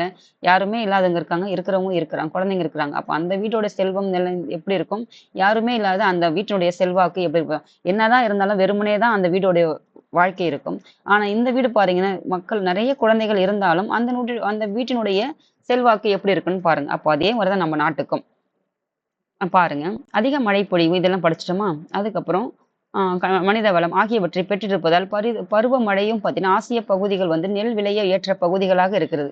நெல் விளையறதுக்கு ஏற்ற பகுதிக்கு காரணம் என்னன்னு பார்த்தீங்கன்னா, மழைப்பொழிவு அதிகம், செழுமையா இருக்கிற சமவெளிகள். ஏன்னா எல்லாமே மலையிலேருந்து அடிச்சுட்டு வந்து டெல்டாவில் வந்து தேங்கி அங்கேருந்து விளைய வைக்குது. அந்த பகுதிகள் தான் நம்ம விளைய வைக்கிறது. அதுக்கப்புறம் மனித வளங்கள், அதை உற்பத்தி செய்யக்கூடிய ஆள் யாருன்னா மனிதன். நிலம் இருக்குது, மனிதன் உற்பத்தி செய்யறதுக்கு மனிதன் இல்லைன்னா என்ன பண்ண முடியும்? அதை உற்பத்தி செய்ய வச்சு மனிதன் சாப்பிட்றதுக்கெல்லாம் என்ன செய்ய முடியும்? அப்ப எதுவுமே இல்லைன்னா, மனிதனே இல்லைன்னா அங்க எதுவுமே இல்லைம்மா. அவ்வளவுதான், முடிஞ்சிடுச்சு. அதுக்கப்புறம் தாய்லாந்து தென்கிழக்கு ஆசியாவின் அரிசி கிண்ணம் என்று அழைக்கப்படுது. அப்போ உலகின் அரிசி கிண்ணம் என்று எந்த நாடு அழைக்கப்படுது? இது வந்து தென்கிழக்கு ஆசியாவின். இது கூட உலகின் கூட கிடையாது, ஆசியாவின் கூட கிடையாது, தென்கிழக்கு இருக்கிற ஆசியா. இந்த தென்கிழக்கு ஆசியாவில் பார்த்தீங்கன்னா, இது கிழக்கு, இது தெற்கு. இந்த ஆசியா நாடுகள் எத்தனைன்னு பார்த்தீங்கன்னா, மொத்தம் 11 நாடுகள் இருக்குது. அந்த 11 நாடுகள்ல தான் முன்னணியில இருக்கிறது யாருன்னு பார்த்தீங்கன்னா தாய்லாந்து. அந்த நாடு தான் என்னன்னு பார்த்தீங்கன்னா, அரிசி கிண்ணம். அப்ப தாய் தான் என்ன சொல்றோம்னா, அரிசி குடுக்குறாங்க, சாதம் குடுக்குறாங்க. சாதம் தானே அரிசி. அப்ப தாய் தான் வந்து சாதம் குடுக்குறாங்க, சோறு குடுக்குறாங்கன்னு ஞாபகம் வச்சீங்கன்னா மறக்காது. கிழக்கு ஆசியாவுல. தென்கிழக்கு ஆசியா. கிழக்கு நாடுகள் நம்ம வகைப்படுத்தியிருப்போம் ஆசியாவ. வடக்கு ரஷ்யா போயிடுச்சு. அது இருக்கா இல்லையான்னு நான் உங்களுக்கு கேள்வி கேட்டேன். 1991 இருந்து இருக்கா இல்லையான்னு மட்டும் பாருங்க. அதுக்கப்புறம் மேற்கு, கிழக்கு, தென்மேற்கு, தென்கிழக்கு. அவ்வளவுதான், முடிஞ்சிருச்சு. அப்புறம் மத்திய நாடுகள். இதுதானே பிரிவு. அப்போ இதுல ஒரு பகுதி தான் வந்துட்டு இந்த தென்கிழக்கு ஆசிய நாடுகள். அதுக்கப்புறம் பனாவ் படிக்கட்டு முறை. நெல் விவசாயம் இப்கவுஸ் என்ற பிலிப்பைன்ஸ் மக்களால், அதாவது இப்கவுஸ் என்ற ஒரு இன மக்கள் எங்க இருக்கான்னு பார்த்தீங்கன்னா, பிலிப்பைன்ஸ் என்ற நாட்டுல இருக்கிறாங்க. அந்த மக்களால் அறிமுகப்படுத்தப்பட்டது தான் இந்த பனாவ் படிக்கட்டு முறை நெல் விவசாயம். இது எதுக்குன்னு பார்த்தீங்கன்னா, பனாவ் படிக்கட்டு என்பது நெல்லுக்கானது. எத்தனை ஆண்டுகளுக்கு முன்னாடின்னு பார்த்தீங்கன்னா, 2000 ஆண்டுகளுக்கு முன்னாடி இது உருவாக்கப்பட்டது. இது எப்படி இருக்குன்னு பார்த்தீங்கன்னா, இது கடலிலிருந்து மட்டத்திலிருந்து சுமார் 1524 மீட்டர் உயரத்தில் அமைந்துள்ளது இந்த நிலப்பரப்பு. பிலிப்பைன்ஸ் நாடு இருக்குது. பிலிப்பைன்ஸ் நாடு பார்த்தீங்கன்னா, கடலிலிருந்து அந்த நாடு இருக்குதுன்னா, அந்த நாட்டுல இருக்கிற இந்த உயரம் பார்த்தீங்கன்னா, இது கடல் இருக்குதுன்னா, இந்த கடல்ல இருந்து இந்த அமைப்பு, இந்த நிலத்தினுடைய அமைப்பு இவ்வளவு உயரத்துல இருக்குது. எத்தனைன்னா 1524 மீட்டர் உயரத்துல இருக்குதுன்னா, அப்போ நம்ம நாட்டுல எப்படின்னு பார்த்தீங்கன்னா, இந்தியாவுல எங்கன்னு பார்த்தீங்கன்னா, கர்நாடகா, அதுக்கப்புறம் பார்த்தீங்கன்னா, தேயிலை எங்கன்னு பார்த்தீங்கன்னா, அஸ்ஸாம். இங்கெல்லாம் எப்படின்னு பார்த்தீங்கன்னா, இங்க மேற்கு தொடர்ச்சி மலை இருக்குது. இந்த கிழக்கு பக்கம் இருக்கிற இந்த பூர்வாஞ்சல் குன்றுகள்ல வருது. அதுக்கப்புறம் இந்த கிழக்கு பக்கம் இருக்கிற மலைகள்லாம் இருக்குது. அப்போ இந்த மலைகள்ல இருக்கும்போது இங்க என்ன பயிரிடப்படுறாங்க? தேயிலை பயிரிடப்படுறாங்க. அப்ப நம்ம இந்தியாவுல இந்த படிக்கட்டு முறையில என்ன மாரி பயிர் செய்வாங்கன்னு பார்த்தீங்கன்னா, இந்த தேயிலை, காஃபி பயிர்கள், தோட்டப் பயிர்கள் தான் வந்து பயிர் செய்றாங்க. ஆனா, இந்த பிலிப்பைன்ஸ் என்ற நாட்டு மக்கள் வந்துட்டு பார்த்தீங்கன்னா, இந்த பனாவ் என்ற படிக்கட்டு முறையிலே வந்து விவசாயம் பண்ணி, அந்த ஆசிய நாடுகள்லயே வந்துட்டு உலகிலேயே இவங்க வந்து அரிசி உற்பத்தியில முன்னணி நாடாவே இருப்பாங்க. அப்ப பாருங்க, எந்த மாதிரி ஒரு ஒரு அமைப்புல இருக்கிற நிலத்துல வந்து விவசாயம் அதாவது அரிசி வந்து உற்பத்தி செய்றாங்கன்னா பாருங்க. இதெல்லாம் இப்படியெல்லாம் நீங்க ஒரு ஆச்சரியப்படக்கூடிய விஷயம். நம்ம சமமா இருக்குது நம்ம சேருது. இப்போ நான் நிலம் இருக்குது எங்களுது. சேரும் சகதியுமா இருக்க நிலத்துல விவசாயம் பண்றதுக்கே நமக்கு பண்ண முடியல. அதிலயே நல்லா உற்பத்தி நல்லா குடுக்க முடியல. ஆனா, இப்படிப்பட்ட ஒரு நில அமைப்பு இருக்கிற இடத்துல வந்துட்டு, அதுல விவசாயம் பண்றாங்கன்னா, அது கூட எத்தனை 2000 வருஷத்துக்கு முன்னாடியே பண்ணியிருக்காங்கன்னா, எவ்வளவு மிகப்பெரிய ஆச்சரியமான விஷயம் இல்லையா? அதெல்லாம் பாருங்க அப்படி. அதுக்கப்புறம் பாருங்க கோதுமை. அரிசி பார்த்தாச்சு, கோதுமை. அப்ப ஆசியாவின் மிதவெப்ப மண்டல பகுதிகளில் விளைகின்றது. மித வெப்பமா இருக்கும். வெயிலும் இருக்கும். இத பாருங்கம்மா. ஆசியாவ 3ஆ பிரிச்சுக்குவோம். இந்தியாவ. இது ஆசியா தானே குடுத்துருக்காங்க. ஆசியாவின் மிதவெப்ப மண்டல பகுதிகள். இருங்க. இப்போ நம்ம இந்தியாவே பிரிச்சுக்கலாம். இந்தியா வந்து பார்த்தீங்கன்னா, இது கடகரேகை. இது பூமத்திய ரேகை கீழ வந்துருச்சு. இப்ப கடகரேகை தான் வந்து இந்தியாவுல இந்த பகுதியிலிருந்து இந்தியா இருக்குதுன்னு வச்சுக்கோங்க. அப்போ இந்த பூமத்திய ரேகை கடகரேகைக்கும் இந்த மத்திய பகுதி எல்லாமே இருக்குதுல்ல. இந்த மத்திய பகுதியில வந்து எப்படின்னு பார்த்தீங்கன்னா, வெயில் வந்துட்டு மிதமா இருக்குது. மித வெப்பமண்டலம். ஆனா, இதுக்கு கீழ இந்த தக்காண பகுதிகள்லாம் இருக்குது பார்த்தீங்களா?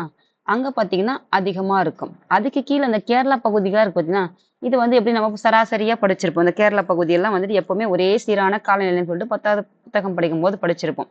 இப்படி நீங்க தெரிஞ்சுக்கிட்டீங்கன்னா, ஏன் வந்து மித வெப்பமண்டலம்னா என்னன்னா, நீங்க சூரியனுடைய செங்குத்து கதிர்கள் இங்க தான் நேரா விழுதுனும்போது, இங்க வந்து வெயிலினுடைய தாக்கம் வந்து எக்ஸ்ட்ரீம் லெவல்ல இருக்கும். அதுக்கு மேல போகும்போது மிதமா இருக்கும். இங்க வந்து பார்த்தீங்கன்னா, மிக வெப்பமண்டலமா இருக்கும்னு சொல்லிட்டு நம்ம படிப்போம். இதுதான் வந்து காரணம். மித வெப்பமண்டலம்னா என்னது? மிக வெப்பமண்டலம்னா என்னது? குறைந்த வெப்பமண்டலம்னா என்னன்னா, இதுதான் காரணம். மேல போக போக போக அதனுடைய தாக்கம் வந்துட்டு குறைவாக இருக்கும். இந்த வந்து நேரா வந்து அடிக்கும்போது, அதனுடைய அதிகமா இருக்கும். அவ்வளவுதான். முடிஞ்சிச்சும்மா. அதுக்கப்புறம் பாருங்க கோதுமை ஆசியாவினுடைய மிதவெப்ப மண்டல பகுதிகளில் வந்து விளைகிறது. ஆசியாவில் ரஷ்யா, சீனா, இந்தியா, பாகிஸ்தான் ஆகிய நாடுகள் அதிக அளவு கோதுமையை உற்பத்தி செய்கிறது. யார் யாருன்னு பாருங்க. ரஷ்யா சீனாவுக்கு மேல இருக்காங்க. சீனா வராங்க, இந்தியா வராங்க, பாகிஸ்தான். அப்ப இந்த நாடுகள் முழுவதும் எங்க இருக்காங்கன்னு பாத்தீங்கன்னா உங்களுக்கு ஒரு ஐடியா இருக்கும் பாருங்கம்மா.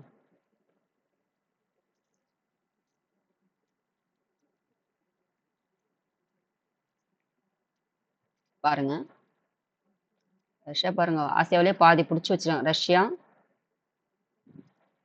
சீனா, இந்தியா,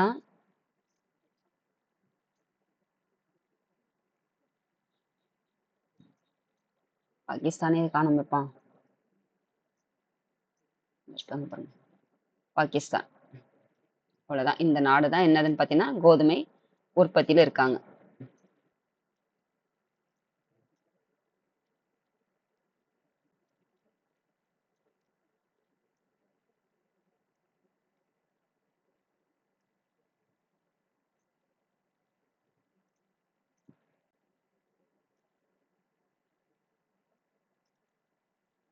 அதுக்கப்புறம் பாருங்க இந்த நாடுகள்லாம் கோதுமையில ஆசியாவின் வறண்ட பகுதிகள் வறட்சியா இருக்கிற பகுதிகள் ஆசியாவில் பகுதிகளில் பார்த்தீங்கன்னா திணை பயிர்களான கம்பு கேழ்வரகு சோளம் மக்காச்சோளம் ஆகியன விளைகின்றன. இவை இந்தியா பாகிஸ்தான் மற்றும் சில வளைகுடா நாடுகள். அதாவது வளைகுடா நாடுகள்னா என்னன்னு பார்த்தீங்கன்னா அந்த கொஞ்சம் வறட்சியா இருக்கிற பகுதிகளில் பாலைவனமாக இருக்கணும். மலைமறை பகுதிகள்ல எப்படி இருக்குன்னு பார்த்தீங்கன்னா, கொஞ்சம் மழைப்பொழிவு கம்மியா இருக்கிற பகுதியில இதெல்லாம் விளையும். நீங்க இந்தியாவுல பார்த்தீங்கன்னா, இந்த கம்பு, கேழ்வரகு, சோளம், மக்காச்சோளம் எங்கன்னு பார்த்தீங்கன்னா, இந்த பாலைவன பகுதியான ராஜஸ்தான் பகுதியில தாம்மா இருக்கும். பெரும்பாலும் பார்த்தீங்கன்னா, இந்த கம்பு, சோளம், கேழ்வரகு பார்த்தீங்கன்னா, ஏன்னா நிலத்தினுடைய விவசாயம் பகுதி நிலம் ஃபுல்லா எங்க போயிடுச்சுன்னா, 3ல் 2 பங்கு என்னவா போயிடுச்சுன்னு பார்த்தீங்கன்னா, பாலைவனமா ஆயிடுச்சுன்னு படிச்சோம். நம்ம 2 பாலைவனம் படிச்சோம் ஆசியாவுல. அதுல ஒரு பாலைவனம் தான் இந்தியாவுல இருக்குது. ஒண்ணு அது எதுன்னா தார் பாலைவனம். அதே மாதிரி வந்து அரேபிய பாலைவனம்னு படிச்சிருப்போம் ஆசியாவுல. அப்போ இந்தியாவுல இருக்கிற தார் பாலைவனமும் படிச்சிருப்போம். இப்போ நீங்க எப்படி எடுத்துக்கன்னு பார்த்தீங்கன்னா, இந்த பகுதிகள்ல வந்துட்டு மலைக்கு மறைவான அந்த மலை இருக்குதுல்ல, ஆரவல்லி மலை, இதற்கு மழை இங்கிருந்து வருது. அப்போ மழை வந்து இந்த மழையால தடுக்கப்படுறதுனால, ஈரம் பகுதி நிறைந்தாலும் இது வந்துட்டு இல்லாம போயிடுச்சுனால, இந்த பகுதியில இருக்கிற மக்கள்லாம் பெரும்பாலும் எந்த மாதிரி விவசாயம் பண்ணுவாங்கன்னா, இந்த கம்பு, கேழ்வரகு, சோளம், மக்காச்சோளம் இந்த மாதிரி உணவு பயிர்கள் தான் அவங்களுடைய உணவு பழக்கவழக்க முறையே. அந்த கேழ்வரகு அடை இந்த மாதிரி தான் அவங்க செய்து சாப்பிடுவார்கள். நம்மள மாரி சோறெல்லாம் அவ்வளவா சாப்பிட மாட்டாங்க. இந்த கோதுமை கூட அவ்வளவா பார்க்க மாட்டாங்க. கொஞ்சம் அவங்களுக்கு கொஞ்சம் அது கொஞ்சம் கடினம். அதாவது கொஞ்சம் ரேரான ஐட்டம் தான் அவங்களுக்கு அதெல்லாம். அதுக்கப்புறம் பாருங்க, மக்காச்சோளம் ஆகிய விளைகின்றன. இவை இந்தியா, பாகிஸ்தான், சில வளைகுடா நாடுகள். அதுக்கப்புறம் இப்பயிர்கள் மட்டுமின்றி ஆசியாவின் பல்வேறு பகுதிகளில் பருப்பு வகைகள், நறுமணப் பொருட்கள், எண்ணெய் வித்துக்கள் ஆகியன விளைகின்றன. அப்போ பருப்பு இருக்குது, நறுமணப் பொருட்கள், வாசனை பொருட்கள் இருக்குது, எண்ணெய் வித்துக்கள், எண்ணெய் பொருட்களும் கிடைக்குதுன்னு சொல்லிட்டாங்க. அதுக்கப்புறம் பாருங்க, இது கொஞ்சம் கொஞ்சம் தெரியும். இந்தியாவுல இருந்து எந்த மாதிரி பொருட்கள் கிடைக்குதுன்னு உங்களுக்கு இப்ப அதனால கொஞ்சம் அங்க சொல்லிடுறேம்மா. அப்புறம் சணல், பருத்தி. சணல்னா என்னதுன்னா, இதுமா டக்குன்னு ஞாபகம் வரலையே. ஜூட். சணல், பருத்தி, காட்டன் ஆகிய முக்கிய இழைப்பயிர்கள் ஆசியாவில். இதெல்லாம் இழைப்பயிர்கள். எதுன்னு பார்த்தீங்கன்னா, சணலும் பருத்தியும் வந்து இழைக்கிறது. அது இழைப்பயிர்கள். அதாவது நூல் துணி செய்யறது. அதுக்கப்புறம் பார்த்தீங்கன்னா, ஆசியாவில் விளைகிறது. அதுக்கப்புறம் உலகின் 3ல் ஒரு பகுதி, பங்கு எதுன்னு பார்த்தீங்கன்னா, பருத்தி ஆசியாவில் உற்பத்தி செய்யப்படுது. அப்போ 3ல ஒரு பகுதி எதுன்னு பார்த்தீங்கன்னா, நம்ம ஏற்கனவே என்ன படிச்சோம் ஒரு பகுதின்னு அதையும் பாருங்க.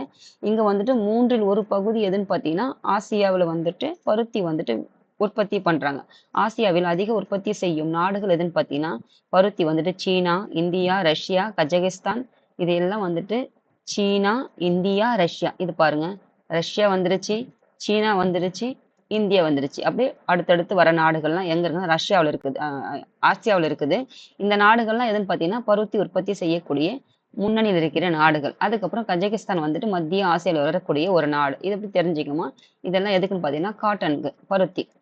அதுக்கப்புறம் பாருங்க, இந்தியா, பாகிஸ்தான், சீனா, வங்காளதேசம் ஆகிய நாடுகள் பார்த்தீங்கன்னா, இதுல இந்தியாவும் இருக்குது. இந்தியாவுக்கு பக்கத்துல அண்டை நாடான வங்காளதேசம் இருக்குது. அதுக்கு பக்கத்துல அண்டை நாடான சீனாவும் இருக்குது. அண்டை நாடான பாகிஸ்தானும் இருக்குது. இந்த நாடுகள்லாம் எதுன்னு பார்த்தீங்கன்னா, இது சணலும் உற்பத்தி, ஜூட்டும் வந்து உற்பத்தி செய்யுதுன்னு ஞாபகம் வச்சுக்கோங்க. இதெல்லாம் அண்டை நாடுகளான ஆசியாவுல எவ்வளவு நாடுகள் இருந்தாலும், இந்த நாடுகள்லாம் அதெல்லாம் முன்னணியில் இருக்கிற நாடுகள் ஞாபகம் வச்சுன்னா மறக்காது. அப்போ எல்லாமே எங்க இருக்குன்னு பார்த்தீங்கன்னா, இந்த இந்தியாவுல தான் பெரும்பாலான பகுதிகள்லாம் இருக்கு. பொருட்கள்லாம் இருக்குது ஞாபகம் வச்சுக்கோங்கம்மா.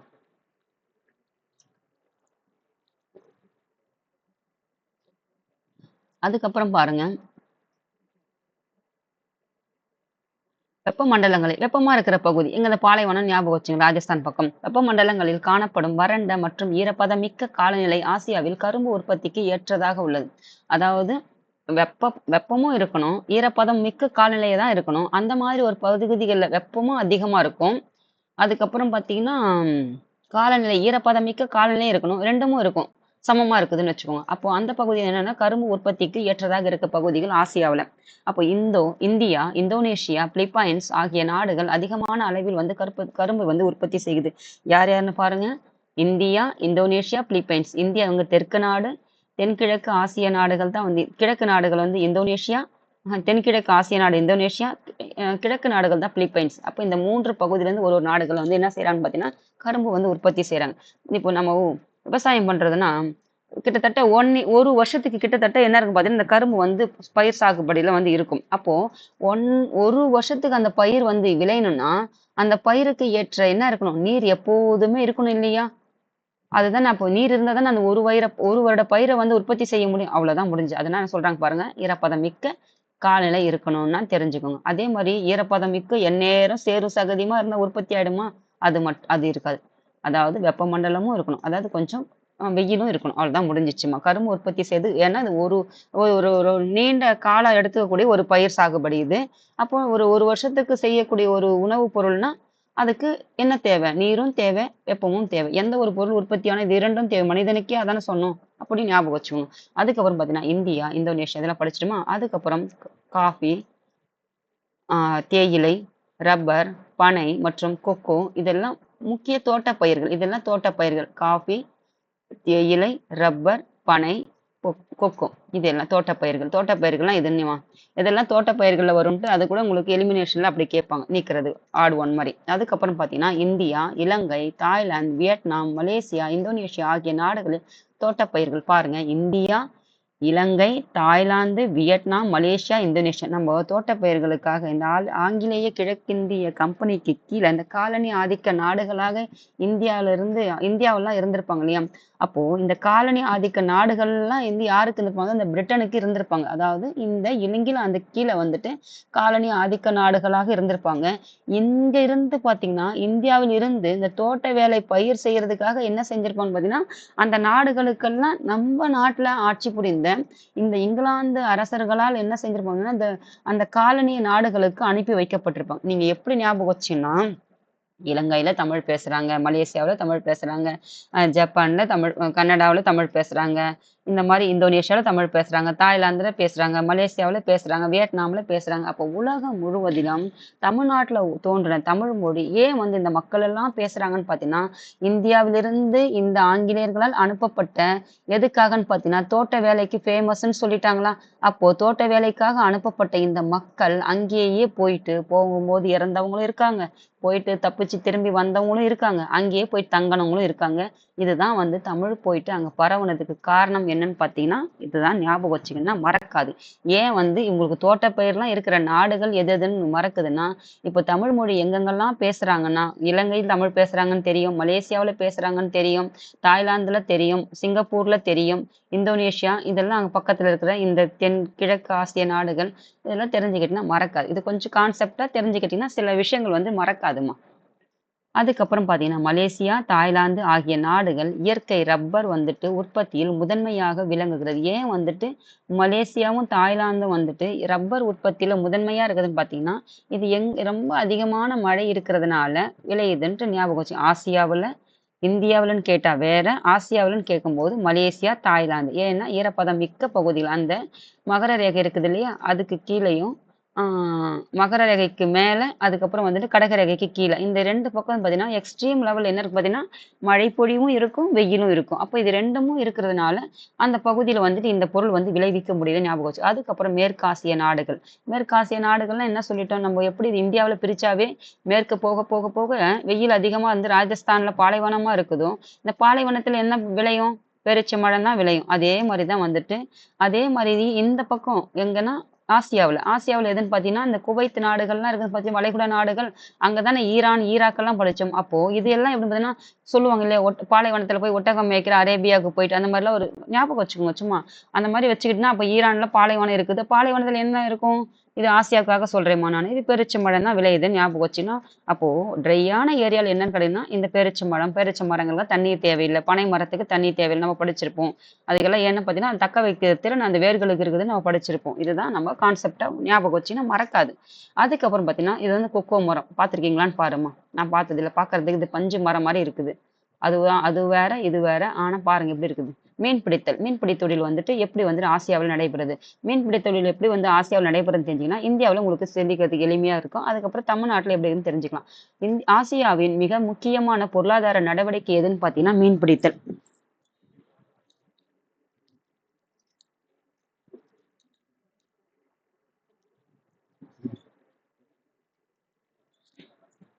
பாருங்கம்மா. அப்போ மீன்பிடி தொழில் ஆசியாவின் மிக முக்கியமான பொருளாதார நடவடிக்கை. இது நாட்டுக்கு ஒரு முக்கியமான பொருளாதார நடவடிக்கையா மீன்பிடி தொழிலும் இருக்குதுன்னு சொல்றாங்க.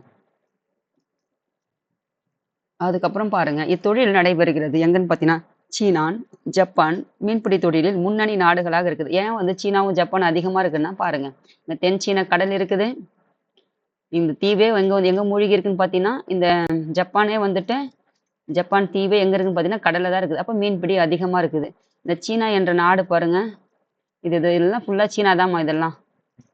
அப்போ இது எங்க இருக்கு? இந்த கடல் ஃபுல்லா இந்த மஞ்சூரியன் கடல் அவங்களுதான், கிழக்கு சீன கடல் அவங்களுதான், இந்த பக்கம் தென் சீன கடல். அப்ப இந்த பகுதி முழுவதும் இருக்கும்போது அப்ப மீன்பிடி தொழில் அதிகமா தானே இருக்கும்.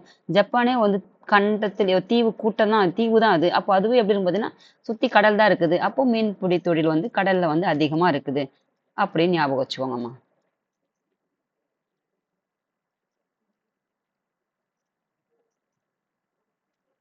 அதுக்கப்புறம் பார்த்தீங்கன்னா கடல் மற்றும் உள்நாட்டு நீர்நிலைகளிலும் கடல்ல மட்டும் இல்லை, உள்ள இருக்கிற குளம், குட்டை, ஏரி அதெல்லாம் இருக்குது இல்லை, அதை தான் சொல்கிறோம். அதான் வந்துட்டு உள்நாட்டு நீர்நிலைகளிலும் இத்தொழில் வந்து நடைபெறுது. சீனா மற்றும் ஜப்பான்ல முன்னணியில். அதுக்கப்புறம் கம்போடியாவில் இல்லை எங்கன்னு பார்த்தீங்கன்னா டோன்லே சாப் என்ற ஏரி வந்துட்டு உலகின் மிக சிறந்த நன்னீர் மீன் பிடிக்குது. அதெல்லாம் வந்து உப்பு நீர் கடல்ல. ஆனால் நன்னீர் குடிக்கக்கூடிய பருகக்கூடிய நீர் தான் வந்துட்டு நன்னீர்னு சொல்லுவாங்க. அது எந்த கடல் பார்த்தீங்கன்னா டோன்லே சாப் என்ற ஏரி எங்க இருக்குதுன்னு பார்த்தீங்கன்னா இது கம்போடியாவில் இருக்குது. கம்போடியா கம்போடியா வந்துட்டு இந்த பக்கம் சீனா பக்கம் வருமா? இந்த பக்கம் வரும் கம்போடியா. கம்போடியா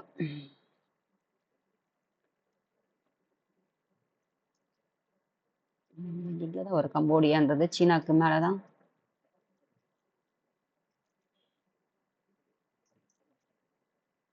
அது இங்கேதான் இங்கே வரும். பாருங்க, தேடி மேப்பை பாருங்கம்மா. அப்புறம் டைம் ஆகுது இல்ல, பாருங்க. இந்த இருக்கு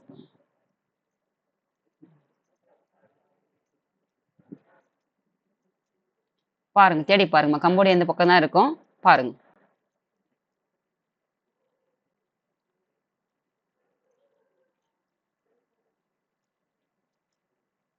முடிஞ்சிடுச்சு இந்த பாடம், இன்னும் கொஞ்சம் தான் இருக்கு. அதுக்கப்புறம் பாருங்க, கம்போடியாவில் டோன்லே சாப் ஏரி. அதுக்கப்புறம் பார்த்தீங்கன்னா மிக சிறந்த நன்னீர் பிடிக்கிறது, நன்னீர்ல மீன் பிடிக்கிறது. அதுக்கப்புறம் இந்தியா, இலங்கை, மியான்மர், பங்களாதேஷ் மற்றும் இதெல்லாம் வங்காள விரிகுடா. இந்தியா வங்காள விரிகுடா இந்த பக்கம் கிழக்கு பக்கம், இலங்கை வங்காள விரிகுடால தான் இருக்குதுன்னு படித்தோம். மியான்மர் வங்காள விரிகுடால தான் இருக்குது. பங்களாதேஷ் இது என்னால் அப்போ மீன்பிடி தொழில் அதிகமாக இருக்குதுன்னு நினச்சிக்கோங்கம்மா. அப்புறம் மீன்பிடி தொழில் தளங்களை பெற்றுள்ளது. மீன்பிடித்தல் மாலத்தீவுகள் பொருளாதாரத்திற்கு முக்கியத்துவம். அப்போ மாலத்தீவுக்கு பொருளாதாரத்திற்கு மிக முக்கியமானது எதுன்னு பார்த்தீங்கன்னா, ஏன்னா மாலத்தீவு வந்து தீவு, அது நீர்ல தான் இருக்குது. எந்தன்னு பார்த்தீங்கன்னா இந்திய பெருங்கடல்ல.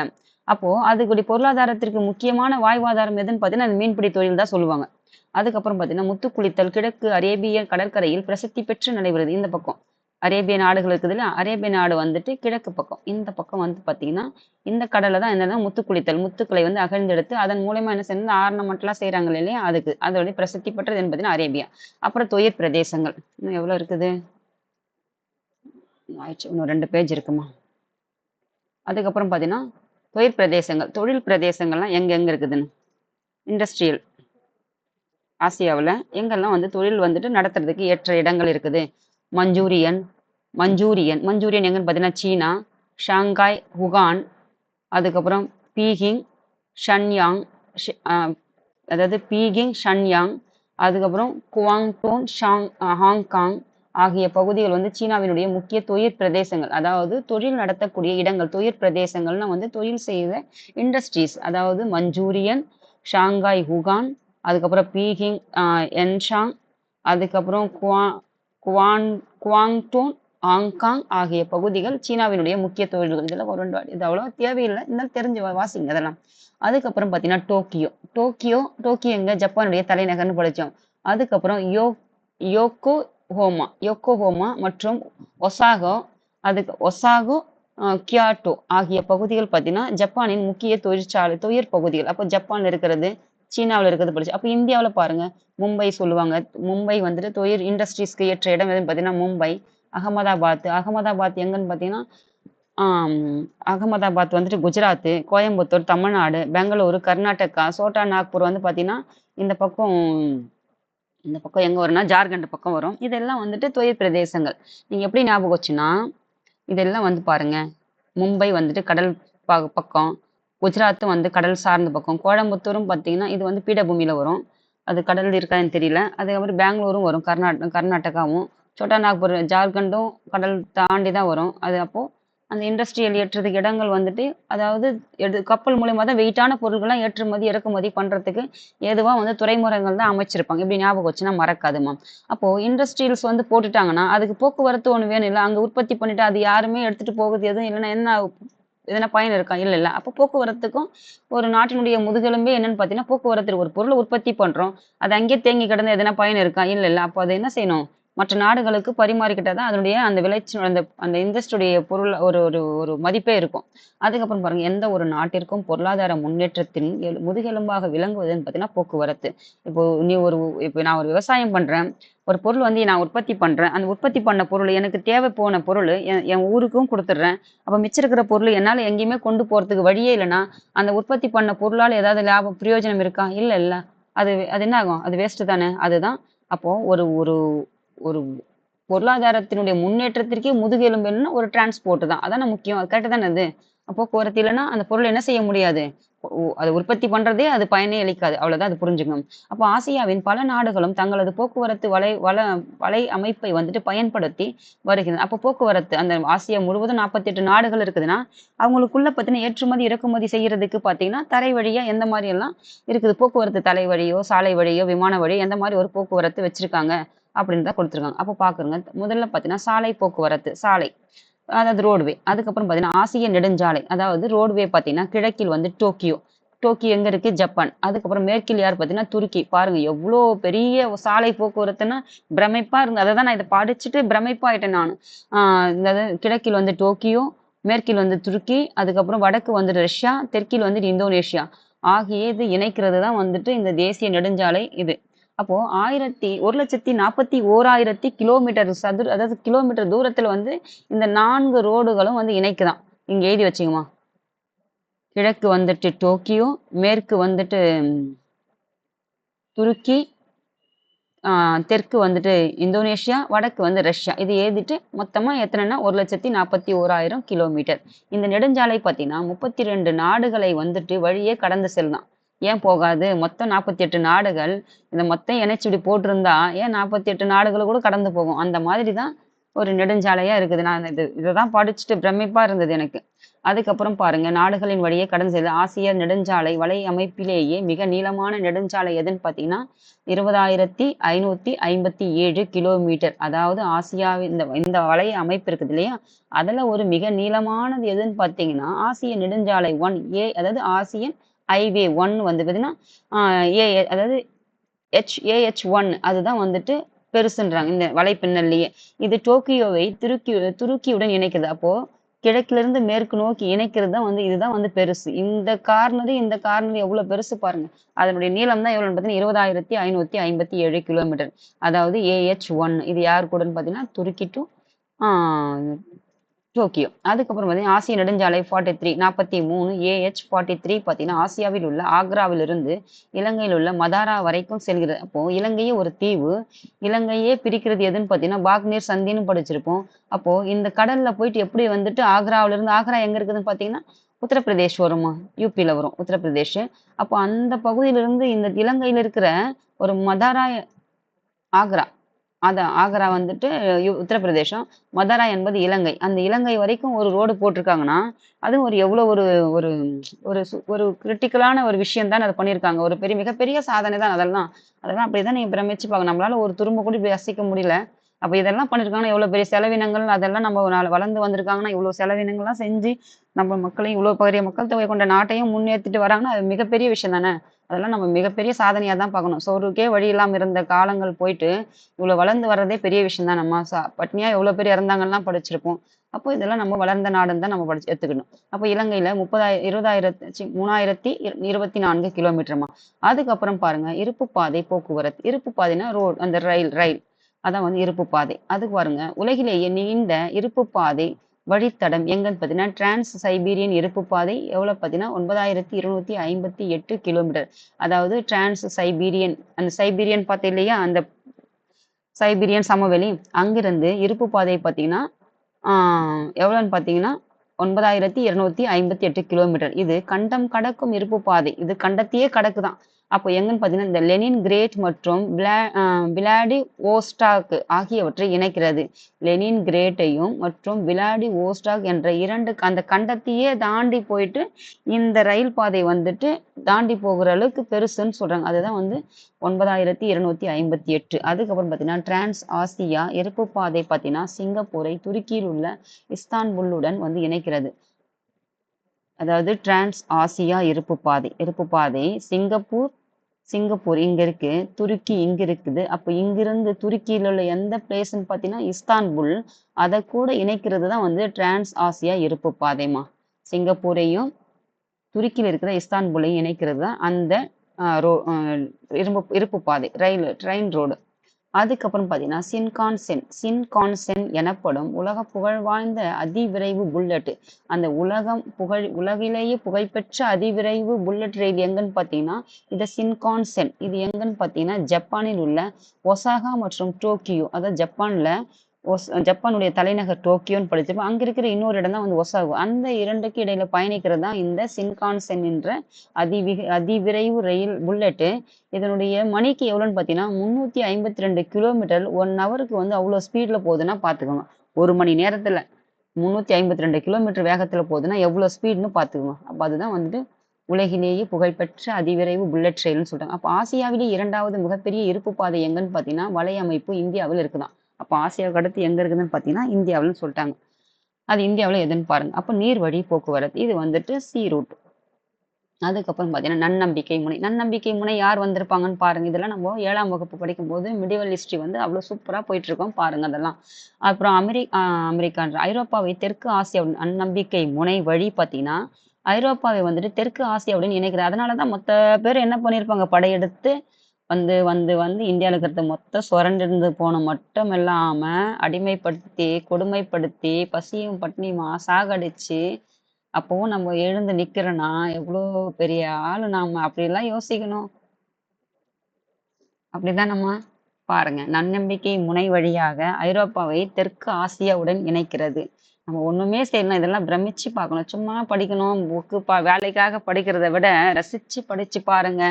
எவ்வளோலாம் செஞ்சிருக்காங்க. நம்ம ஒண்ணுமே பண்ணாத நமக்கு இவ்வளோ பில்டப் பண்றோம்னா எல்லாத்தையும் பண்ணிட்டு போனவங்கலாம் சைலண்டா இருப்பாங்கன்னு சொல்லுவாங்கல்ல. அதெல்லாம் நம்ம வியந்து படிக்கக்கூடிய ஒரு சூழல். இதெல்லாம் பார்த்தீங்கன்னா பசிபிக் வழி. இப்பனாலும் எவ்வளோ டெக்னாலஜிஸ் எல்லாம் வளர்ந்துருச்சு. ஆனா அப்பெல்லாம் எதுவுமே இல்லாத காலத்துல இந்த மாதிரி எல்லாம் கடல் வழியாக தன்னை வந்துட்டு ஒரு தியாகம் பண்ணிட்டு தான். கடல்ல போனா அவ்வளோ பெரிய கடல், பெருங்கடல், பெசிபிக் பெருங்கடலோ அது இந்திய பெருங்கடலோ ஓஷன் அது. அதுல வந்து விழுந்தா காத்து மழை புயல் எத்தனையோ நடக்கலாம். மாத கணக்குல வருவாங்க. அப்படியெல்லாம் நம்ம யூரோப்பாவில இருந்து வந்திருந்து அடைஞ்சிருந்தாலும் மிகப்பெரிய சாதனை தான். அப்படி வந்து அதெல்லாம் அப்படி பார்க்கணும். அப்போ நன்னம்பிக்கை முனை வரைக்கும் வந்தவர் யாருன்னு பாருங்க. அதுக்கப்புறம் தெற்கு ஆசியாவுடன் இணைக்கிறது தான். அதுக்கப்புறம் டிரான்ஸ் பசிபிக் வழி. அதாவது டிரான்ஸ் பசிபிக் வழி கிழக்கு ஆசிய துறைமுகங்களை, அதாவது ஆசியாவில் இருக்கிற கிழக்கு துறைமுகங்கள் எல்லாம் மேற்கு அமெரிக்க நாடுகளினுடைய துறைமுகங்களும் இருக்குது பாருங்கம்மா. இங்க பாருங்க, அமெரிக்கா இங்க இருக்கு, பசிபிக் கடல் இந்த இங்க இருங்க பாருங்க. இங்கதான் நீங்க இதை புரிஞ்சுக்கிறீங்கன்னா உங்களுக்கு எளிமையா இருக்கும்.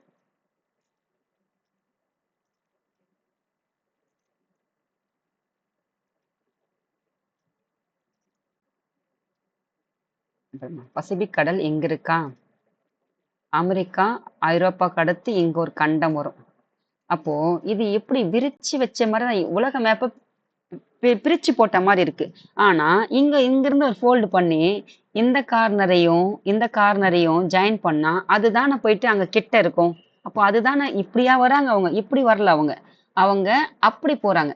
இதை போயிட்டு இதை இங்கிருந்து ஃபோல்டு பண்ணுங்க. இந்த ஃபோல்டு பண்ணீங்கன்னா இந்த பால் ஷேப் இந்த கார்னரும் ஜாயிண்ட் ஆயிடுச்சுன்னா பால் ஷேப் வருதா. அப்போ பசிபிக் கடல் போயிட்டு வட அமெரிக்காவையும் இந்த பசிபிக் கடலும் அப்படி போய் இணைதான். அதான் அவங்களுக்கு ஈஸி ரூட் எதுன்னு கேட்டா அதுதான் அவங்களுக்கு. இது கிடையாது. இதெல்லாம் நம்ம என்ன சொல்றது, அப்படியே ஒரு புரிஞ்சுக்கிறது தான். எப்படிலான்ட்டு மாங்குன்னு உட்காந்து படிக்கிறத விட இந்த மாதிரி நம்ம தெரிஞ்சு வச்சுக்கிட்டீங்கன்னா மறக்காதுடம்மா. பெரிய பிள்ளைங்க பாக்குறீங்களோ சின்ன பிள்ளைங்க பாக்குறீங்களோ, நான் ஒரு குழந்தைங்களுக்கு சொல்ற மாதிரி வாடாம்மா போடாமான்னு சொல்லிட்டு இருக்கேன். சரி பாத்துக்கோங்க, தப்பா எடுத்துக்காதீங்க யாரும். எல்லாம் பிள்ளைங்க தான், படிச்சாவே பிள்ளைங்க தான், அவ்வளவுதான்டாம்மா. சரி பாருங்க. இதான் அதாவது டிரான்ஸ் பசிபிக் வழி. டிரான்ஸு கிழக்கு ஆசிய துறைமுகங்களை பத்தினா மேற்குல இருக்கிற அமெரிக்க நாடுகளின் அதாவது டிரான்ஸ் பசிபிக்ல இருக்கிற பசிபிக் ஓஷன்ல இருக்கிற டிரான்ஸ் பசிபிக் வழி கிழக்கு ஆசியாவில் இருக்கிற துறைமுகங்களை அதாவது கிழக்கு ஆசியாவில் இருக்கிற துறைமுகங்களை மேற்கு அமெரிக்க நாடுகள் துறைமுகங்களுடன் இணைக்கிறது. அப்போ இங்கிருந்து அங்க போய் அப்படி ஜாயிண்ட் ஆகுது நமக்கு. அப்போ சூயஸ் கால்வாய் எதிலிருந்து பிரிக்குது? அதாவது ஆசியாவை பிரிக்கிறது எந்த கால்வாய்ன்னு படிச்சிருப்போம். அப்போ சூயஸ் கால்வாய் இது உங்களுக்கு ஹோம்ஒர்க் கொடுத்துருந்தேன். அப்போ உலக வர்த்தக வழியின் நடுவே பயணித்து ஐரோப்பாவை தெற்கு மற்றும் தென்கிழக்கு ஆசியாவுடன் இணைக்கிறது. அந்த சூயஸ் கால்வாயால தான் என்ன செஞ்சிருப்பாங்க? இவங்க எல்லாம் படையெடுத்து இந்தியாவிற்கு வருகை புரிஞ்சிருப்பாங்க. அப்போ டோக்கியோ, ஷாங்காய் எங்கன்னா சீனா, சிங்கப்பூர், ஹாங்காங், ஷாங்காய் சீனா இல்லம்மா, ஹாங்காங் தான் சீனா. ஷாங்காய் வந்துட்டு சீனாவா எங்கன்னு பாருங்க, இது கொஞ்சம் ஞாபகம் இல்லை. அதுக்கப்புறம் சென்னை, மும்பை, கராச்சி இப்போ வந்துட்டு பாகிஸ்தானா இல்லாட்டி இந்தியாவான்னு பாருங்கம்மா. அதுக்கப்புறம் துபாய் மற்றும் ஆகிய ஆசியாவினுடைய முக்கிய துறைமுகங்கள் இதெல்லாம் போர்ட்.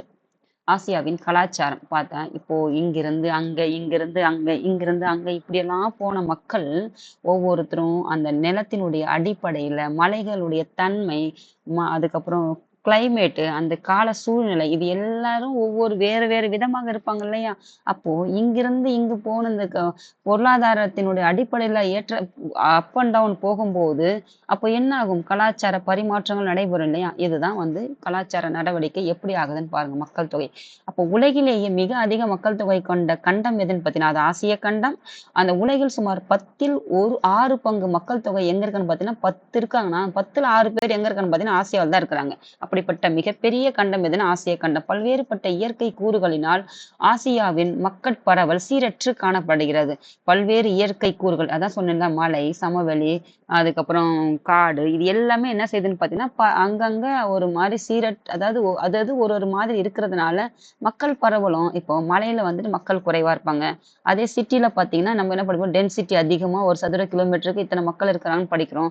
அதுக்கப்புறம் நம்ம கொஞ்சம் பிளைன்ல போனா அதுல மக்கள் அதிகமா இருப்பாங்க. நம்ம எல்லாம் விவசாயம் பண்ற லேண்ட்ல எல்லாம் அதிகமா இருக்கும். பீடபூமி எல்லாம் கொஞ்சம் மக்கள் இருப்பாங்கன்னு படிப்போம். மலைகள்லாம் கொஞ்சம் வைப்போம். அப்போ மலைக்கு இடத்துக்கு அந்த இயற்கை சூழலுக்கு ஏற்றவாதான மக்கள் வசிக்கிறாங்க. அப்போ மக்கள் பரவல் வந்துட்டு ஆசியாவின் மக்கள் பரவல் சீரற்று காணப்படுது. காரணம் என்ன பார்த்தீங்கன்னா பல்வேறுபட்ட இயற்கை காரணிகள் இயற்கை கூறுகளால வந்துட்டு மக்கள் வந்துட்டு அங்க பரவல் வந்துட்டு சீரற்று காணப்படுது. இதெல்லாம் தெரிஞ்சுக்கிட்டீங்கன்னா பேசிக் வந்துட்டு நீங்க எக்கானமிக் படிக்கும் போது உங்களோட இந்த பாப்புலேஷன்ஸ் எல்லாம் படிக்கிறதுனால இந்த டிரான்ஸ்போர்ட் இதெல்லாம் வந்துட்டு இந்த மைக்ரேஷன் இமிகிரேஷன் இதெல்லாம் நீங்க படிக்கும்போது உங்களுக்கு வந்து தெளிவு ஏற்படுமா? இதெல்லாம் தெரிஞ்சுக்குங்க. இதை தெரிஞ்சுக்காதெல்லாம் நீங்க படிக்கவே படிக்காதீங்க. யார் எடுக்கிறாங்களோ இல்லையா நீங்க ஸ்கூல் புக்கு ஒரு ஆர்டரா படிச்சிட்டீங்கன்னா உங்களுக்கு மனசுல அப்படி ஒரு இந்த 6ஆம் வகுப்பு பிள்ளைங்க இதை படிக்கிற வயசுல படிச்சாங்கன்னா இப்போ வந்து மாங்கன்னு யாருமே படிக்கவே தேவையில்ல. அவங்க தான் போயிட்டு பார்த்தீங்கன்னா படிக்கிற வயசுல அந்த புத்தகத்தை நல்லா படிச்சுட்டு போனாவே அவங்கள விட ஜீனியஸ் யாருமே இல்லை. அந்த மாதிரி தான் இருக்குது புத்தகம் வந்துட்டு. பல்வேறுபட்ட இயற்கை கூறுகளினால் ஆசியாவின் மக்கள் பரவல். அப்போ ஆசியாவின் மொத்த மக்கள் தொகையில் 5ல் 1 பங்கு எங்கன்னு பார்த்தீங்கன்னா 5ல் 1 பங்கு ஆசியாவில் 5ல் 1 பங்கு மக்கள் சீனா மற்றும் இந்தியாவில் இருக்காங்க. 5 பேர்ல ஒரு பங்கு எங்க இருக்குன்னு பார்த்தீங்கன்னா இந்த சீனாவிலையும் இந்தியாவில் இருக்காங்க. ஏன்னா இவங்க தான் வந்து மக்கள் தொகையில அதிகமா இருக்காங்க. மக்கள் அதிகமா வச்சிருந்தா அவங்களுக்கு தேவையான எல்லா வசதி வாய்ப்புகளையும் இந்த நாடு கொடுக்கறதுக்கு இந்த நாடு ரெடியா இருக்குதுன்னு ஞாபகம் வச்சுங்க. அப்போ இவ்விரு நாடுகள் பார்த்தீங்கன்னா மட்டுமின்றி வங்காளதேசம், இந்தோனேஷியா, ஜப்பான், பாகிஸ்தான், பிலிப்பைன்ஸ் ஆகிய நாடுகள் மக்கள் தொகை பார்த்தீங்கன்னா 100 மில்லியனுக்கு அதிகமாக உள்ளது. 1 மில்லியன் என்பது எத்தனை லட்சம்? அப்போ 100 மில்லியன் என்பது எத்தனை லட்சத்திற்கு சமம்னு பாருங்க.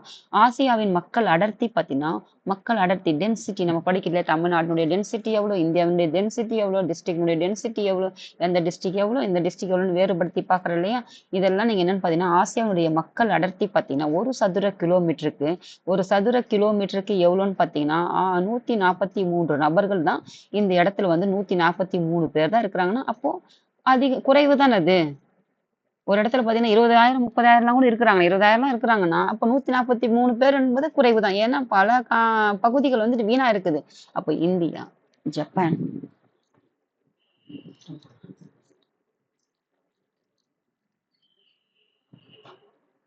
கொஞ்சம் இருக்கு முடிஞ்சிச்சுமா. அப்போ இந்தியா, ஜப்பான், வங்காளதேசம் மற்றும் சிங்கப்பூர் ஆகிய நாடுகள் மிக அதிக அடர்த்தியை கொண்டது பாருங்க. இந்தியாவுல அதிக மக்கள் அடர்த்தி அதிகம். ஜப்பான்ல வந்து சின்ன தீவு ஆனா மக்கள் அதிகம். வங்காளதேசம் அதுவும் வந்துட்டு மக்கள் அடர்த்தி அதிகம். சிங்கப்பூர் அதுவும் குட்டி நாடு தான், தீவு தான், அதுவும் அதுலயும் மக்கள் அதிகம். அதுக்கப்புறம் பார்த்தீங்கன்னா ஏன்னா இங்கிருந்து நிறைய தமிழ்நாட்டுல எல்லாம் போயிட்டு பாதி மக்கள் அங்கேயே இருப்பாங்க.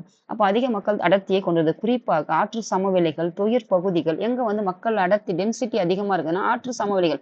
ஏன்னா விவசாயத்திற்கு உகந்த பகுதிகள் வந்து அங்க வாழ்வாதாரம் இருக்குது மக்களுக்கு. அதனால அங்க போய் தங்குறாங்க. இப்போ படிக்கல அவங்க எல்லாம் என்ன செய்வாங்க, இதை நம்பி இருப்பாங்க. அதே மாதிரி வந்து தொழிற் பகுதிகள், தொழில் நடக்கிற இடத்துல போயிட்டு மக்கள் போய் சேருவாங்க தொழிலை வச்சு வாழ்வாதாரத்துக்காக.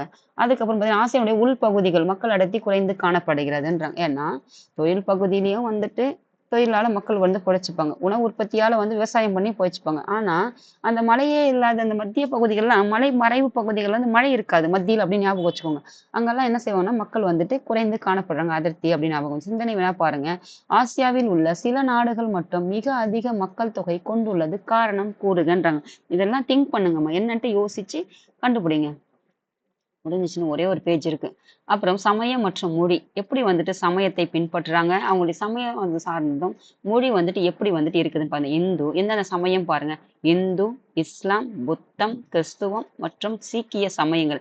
இதெல்லாம் பெரும்பாலான மக்கள் பார்த்தீங்கன்னா பின்பற்றக்கூடிய சமயங்கள் ஆகும். மற்ற சமயங்கள் எதுன்னு பார்த்தீங்கன்னா ஜொராஸ்ட்ரியனிசம், சமணம், இண்டோயிசம், கன்பூசியானிசம், டாவோயிசம் ஆகியவை ஆசியாவில் பின்பற்றக்கூடிய மற்ற மத சமயங்கள் ஆகும். இதெல்லாம் வந்துட்டு இந்தியாவிலும் இருக்கும்.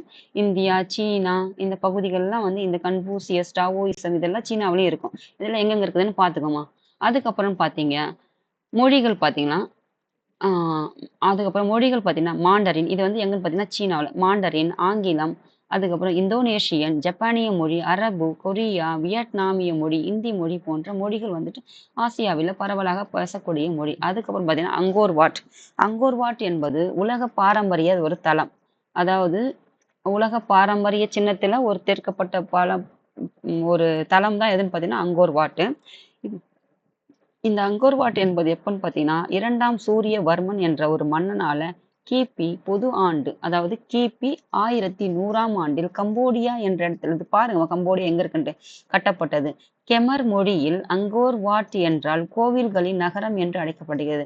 அப்போ எந்த மொழின்னு பார்த்தீங்கன்னா கெமர் மொழி, அப்படின்னா அங்கோர் வாட்னா வந்து கோவில்களின் நகரம். அப்போ இந்தியாவின் கோவில்களின் நகரம் எது, தமிழ்நாட்டின் கோவில்களின் நகரம் எது, இது ரெண்டும் உங்களுக்கு ஹோம்ஒர்க். இதெல்லாம் எழுதி வச்சுக்கிட்டா நீங்க அங்கங்க படிக்கும் போதெல்லாம் இங்கேயே உங்களுக்கு ஒரு நல்ல நாலேஜ் கிடைச்சிருமா. இதுவே உலகின் மிகப்பெரிய இந்து கோவில். அப்போ இந்து மதத்திற்கான ஒரு கோவில் எதுன்னு பார்த்தீங்கன்னா அங்கோர் வாட். இது எங்க இருக்கு பார்த்தீங்கன்னா கம்போடியா. கம்போடியா எங்க இருக்குதுன்னு மட்டும் கொஞ்சம் தேடுங்க.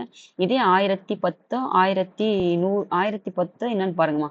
1010 நினைக்கிறேன். அந்த காலகட்டத்துல வந்துட்டு தஞ்சை பெரிய கோவில் வந்துட்டு எந்த மன்னனால் வந்து கட்டப்பட்டதுன்னு பாருங்க. இது எந்த ஆண்டுன்னு பாருங்க. கலை மற்றும் கட்டடக்கலை.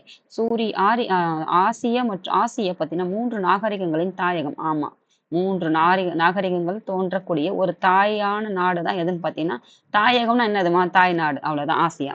அது என்னென்ன நாகரிகம்னு பார்த்தீங்கன்னா மெசபடோமியன் நாகரிகம், சிந்து சமவெளி நாகரிகம், சீன நாகரிகங்கள். இம்மூன்று நாகரிகங்களும் தொடக்க காலத்திலேயே கட்டடக்கலைக்கு பெரும் பங்காற்றிருப்பாங்க. கலைகள்லாம் இருந்துச்சுன்னு படிச்சு இல்லையா. உலக அதிசயங்களில் 2 அதிசயங்கள் எங்க இருக்கு பார்த்தீங்கன்னா உலக அதிசயங்களே மொத்தம் எத்தனைன்னு பாருங்க. 8, 9, 10 பாருங்க. அந்த 2 அதிசயங்கள் எங்க இருக்குதுன்னு பார்த்தீங்கன்னா இந்தியாவிலே இருக்குது. அதனால சொன்னேன் இந்த தாஜ்மஹாலை வந்துட்டு அதே மாதிரி பார்த்தீங்கன்னா அவுரங்கசீப் வந்து அதே மாதிரி ஷாஜஹான் கட்டின மாதிரி அவரோட காதலிக்காக அவர் காலகட்டத்துல கட்டின அந்த தாஜ்மஹாலை இந்த அவுரங்கசீப் அவருடைய மகன் வந்துட்டு தன்னுடைய அதை பேஸ் பண்ணி அதை மாடலை வச்சு கட்டியிருப்பாரு. அதுதான் நான் உங்களுக்கு எங்கேயோ ஒரு பாடம் எடுக்கும்போது சொல்லியிருப்பேன். அது சாக்ரட்டிஸா, அதுக்கப்புறம் பிளாட்டோவா, இல்லாட்டி அரிஸ்டாட்டலா, எனக்கு யாருன்னு தெரியாது. எப்போ வந்து நம்ம கற்பனையிலிருந்து ஒரு ஒரு ஒரே ஒரு அந்த கற்பனையிலேயே இருக்கும்போது வரைகிறோம் பாருங்க. எதுவா இருந்தாலும் சரி, நம்ம வரையும் போது நம்ம செதுக்குறோமோ செய்யறோமோ அது எதுவா இருந்தாலும் அதுதான் வந்துட்டு ஒரிஜினல். ஆனா அதை நம்ம ஒரே ஒரு சின்ன ரீகரெக்ட் பண்ணாலும் அது டூப்ளிகேட் சொல்லுவாங்க. அப்படிப்பட்ட ஒரு தத்துவத்தை கொடுத்துருக்காருன்னா அப்போ இந்த தாஜ்மஹால் எப்படிப்பட்ட ஒரு அம்சத்துல ஒரு உணர்வுல அவருக்கு வந்திருக்கணும், தோன்றிருக்கும் பாருங்க. அது ஒரு கலை வடிவம். அது அதை போயிட்டு காப்பி அடிச்சா அது வருமா, வராது. ஆனா அது அமையலன்னு தான் இதுக்கு இருக்கிற பிரசக்தி அதுக்கு இருக்கான்னு போய் பாருங்க. அது எங்க இருக்குது கூட தெரியாது நமக்கு. ஆனா அப்படிதான் அது கொடுத்துருப்பாங்க. சீன பெருஞ்சுவர். ஆசியாவிலேயே இந்த சீன இந்த கிரேட் வால்ன்னு சொல்லிட்டு ஒரு மூவி இருக்குமா, இங்கிலீஷ் மூவி.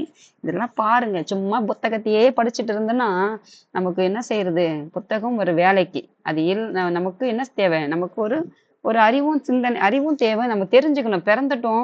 இந்த பிறவியில என்னென்ன இருக்குதுன்னு அதையும் பார்க்கணும். இல்ல போய் தான் பார்க்க முடியல. படத்துலயாவது பார்க்கணும் இல்ல. அதுதான் நம்ம கண்ணு குடுத்துருக்காங்க கடவுளு. கண்ணு இல்லாதவங்கலாம் எவ்வளோ கஷ்டப்படுவாங்க. எல்லாமும் குடுத்து நம்ம அத பார்க்கலன்னா, அந்த கண்ணால என்ன பயன் சொல்லுங்க பார்க்கலாம்? அதனால இருக்கிறத ரசிச்சு பாருங்க. புத்தகத்த மட்டும் புத்தகத்திலேயே மூழ்கி போயிடாத. இருக்கிறத வெளி உலகத்தில் எத்தனையோ கொட்டி இயற்கை வண்ணங்கள் மக்களால உருவாக்கப்பட்டது கொட்டி கிடக்குது. ரசி அதுங்கலாம். அதுக்கப்புறம் பாருங்க ஹேமன் நாட்டு. மார்க் பண்ணனே. ஏமன் நாட்டு மக்கள் பார்த்தீங்கன்னா, ஆயிரக்கணக்கான ஆண்டுகளுக்கு முன்பே வானுயர்ந்த மண் கோபுரத்தை வந்துட்டு கட்டியிருக்காங்க. எப்படின்னா, வானுயர்ந்த மண் கோபுரத்தை வந்து கட்டியிருக்காங்கன்னா, எந்த நாட்டு மக்கள்னா, ஏமன் நாட்டு மக்கள். எத்தனை ஆண்டுகள்னா, ஆயிரக்கணக்கான ஆண்டுகளுக்கு முன்னாடி. அதுக்கப்புறம் பாருங்க.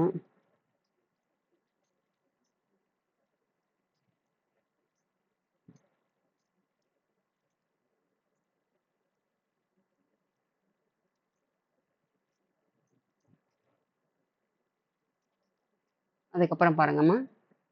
வானுயர்ந்த மண் கோபுரம் கட்டியிருப்பாங்க. அதுக்கப்புறம் பார்த்தீங்கன்னா, கம்போடியாவில் உள்ள அங்கோர் வாட் இதானே படிச்சோம். கம்போடியா எங்க இருக்குன்னு மட்டும் கொஞ்சம் பாருங்கம்மா. அங்கோர் வாட் கோவில் கிழக்கு மற்றும் தென்கிழக்கு ஆசியா. இது தென்கிழக்கு ஆசியாவில் உள்ள புத்த மடாலயங்கள், புத்த கோவில்கள்லாம் நிறைய இருப்பாங்க. ஏன்னா இந்த இலங்கையெல்லாம் பார்த்தீங்கன்னா புத்தங்கள் மதங்கள் எல்லாம் படைப்பிருப்பாங்கன்னு நம்ம 6ஆம் வகுப்பு படிச்சிருப்போம். அதுக்கப்புறம் எதுனா மேற்கு ஆசியாவில் உள்ள மசூதிகள் மேற்கு ஆசியானா இந்த பக்கம் எல்லாம் மசூதிகள் மற்றும் எங்கெல்லாம் பார்த்தீங்கன்னா மசூதிகள் போவாங்க. யார் போவாங்கன்னு பார்த்தீங்கன்னா இந்த முஸ்லிம்ஸ் எல்லாம் போவாங்கன்னு படிச்சிருப்போம். அதுக்கப்புறம் இந்தியாவில் உள்ள கோவில்களும் கோட்டைகளும் ஆசிய கட்டடக்கலைக்கு பார்த்தீங்கன்னா எடுத்துக்காட்டுகளா ஒரு எக்ஸாம்பிளா அதெல்லாம் கொடுக்குறாங்க எக்ஸாம்பிளா. அதுக்கப்புறம் பாருங்க உணவு பழக்க வழக்கம் வந்து எப்படி இருக்குதுன்னு பார்க்கலாம். அரிசி, கோதுமை, சோளம், பார்லி ஆகியவை ஆசியாவினுடைய இதுதான் வந்து முதன்மையானது. அரிசி இல்லைன்னா நம்ம ஒரு வேளை சாப்பிடாம நம்மளால இருக்க முடியாது. கோதுமை இல்லைன்னா ஒரு வேளை இல்லைன்னா அந்த பக்கம் நார்த்து பக்கம் சாப்பிடாம இருக்க முடியாது. சோளம் இல்லைன்னா பார்த்தீங்கன்னா இந்த மேற்கு பக்கம் இருக்க முடியாது. இது பார்லியும் பார்த்தீங்கன்னா மேற்கு பக்கம். இந்த மாதிரி உணவு பழக்கங்கள் இல்லைன்னா இதுதான் வந்து முக்கியமான உணவு பழக்கம். ஏன்னா அந்த பகுதிக்கு ஏற்றவாறு இந்த பயிர்கள் தான் விளையணும் போது அப்போ அதுக்கு தானே முக்கியத்துவம் கொடுக்க முடியும். அது இல்லைன்னா நம்ம என்ன செய்ய முடியாது, வாழ முடியாது. அவ்வளவுதான். பால் மற்றும் பொருட்கள், பழங்கள், கொட்டைகள் ஆகியவற்றை உண்றாங்க.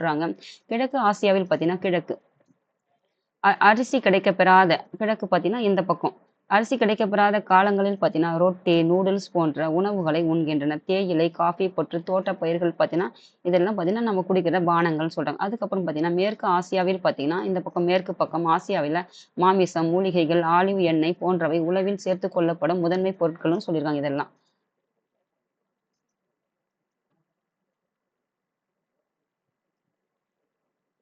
அதுக்கப்புறம் பார்த்தீங்கன்னா இது வந்து நடனம் மற்றும் இசை.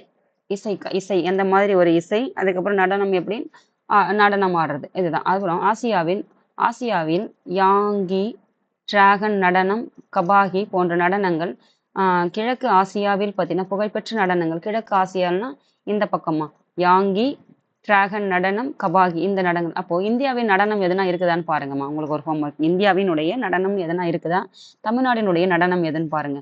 அப்போ கிழக்கு ஆசியா இதெல்லாம் இந்த நடனங்கள்லாம் எங்கன்னா யாங்கி, டிராகன் நடனம், கபாகி. அப்புறம் புகழ்பெற்ற நடனங்கள் ஆகும். தாய்லாந்துன்னு பாருங்க. தாய்லாந்தின்னு பார்த்தீங்கன்னா ராம்தாய். இந்தியாவில் பார்த்தீங்கன்னா பாங்க்ரா. இது எங்கன்னு வருதுன்னு பாருங்க. அதாவது தாய்லாந்துல வந்துட்டு ராம்தாய், இந்தியாவில் பார்த்தீங்கன்னா பாங்க்ரா, கதக் மற்றும் பரதநாட்டியம் எந்தனுடைய நடனம் பாருங்க. கதாக் எந்த ஸ்டேட்டுடையன்னு பாருங்க. பாங்க்ரா எதுன்னு பாருங்க. இதெல்லாம் ஆசியாவுடைய முக்கிய நடனங்கள். மேற்கு ஆசியா இந்த பக்கம் இந்த வளைகுடா நாடுகள்ல சூபி இசை பாருங்க. சூஃபி இசை, அரேபிய பாரம்பரிய இசை இதெல்லாம் வந்து மேற்கு ஆசியாவில். இதெல்லாம் தெரிஞ்சுக்கிட்டீங்கன்னா நம்ம அந்த அரேபியர்கள் அது இதுன்னு சொல்லிட்டு படிக்கிறோம். அதெல்லாம் உங்களுக்கு அதெல்லாம் அந்த வார்த்தைகள்லாம் அங்கே பயன்படும். ஏன்னா முஸ்லீம்ஸ் எல்லாம் ஆட்சி புரிஞ்சிருப்பாங்க. அப்போ அது கொஞ்சம் உங்களுக்கு எளிமையா இருக்கும். ஏன் வந்து அதெல்லாம் படிக்கிறோம் அப்படின்னு சொல்லிட்டு. பிலிப்பைன்ஸ் நாட்டினுடைய தேசிய நடனம் பார்த்தீங்கன்னா டினிக்லிங். அதாவது வந்து எங்கன்னு பார்த்தீங்கன்னா பிலிப்பைன்ஸ் கிழக்கு பக்கம். இப்போ பிலிப்பைன்ஸ் நாட்டினுடைய தேசிய நடனம். நமக்கு எதுனா நடனம் தேசிய நடனம் நேஷனல் அந்த நடனம் எதுனா நமக்கு இருக்குதான்னு பாருங்க. டான்ஸ் வந்துட்டு அதுக்கப்புறம் தமிழ்நாட்டினுடைய டான்ஸ் எதுன்னு பாருங்கம்மா. அதுக்கப்புறம் பார்த்தீங்கன்னா நடு இலை உதிர் கால பண்டிகை. அதாவது இலை உதிர் காலம்னா ஒரு டூரேஷன் டைம் கொடுத்துருப்பாங்க. ஒரு 4 மாதம்னு வச்சுங்களேன், ஒரு 3 மாதம்னு வச்சுக்கோங்களேன். அப்போ அந்த 3 மாதத்துல இந்த பக்கம் அந்த மாதமும் ஒண்ணு விட்டுடுங்க. அப்போ நடு மாதம்னு ஒண்ணு இருக்குல்ல, அதுதான் வந்து நடு இலை உதிர் காலம். இலை உதிர் காலம்னு சொல்லிட்டு காலத்த வந்து நம்ம பிடிச்சிருப்போம். வசந்த காலத்துக்கு அப்புறம் என்ன காலம் வரும்னா, இலை உதிர் காலம். இலைகள்லாம் உதிர்ற காலம். அப்போ சீனா, வியட்நாம் எங்கன்னா சீனா, வியட்நாம் அந்த பக்கம் கிழக்கு பக்கம், தைவான், இலை உதிர்கால பண்டிகைகள் அல்லது நிலவு பண்டிகைன்னு சொல்லுவாங்க. இலை உதிர்காலம்.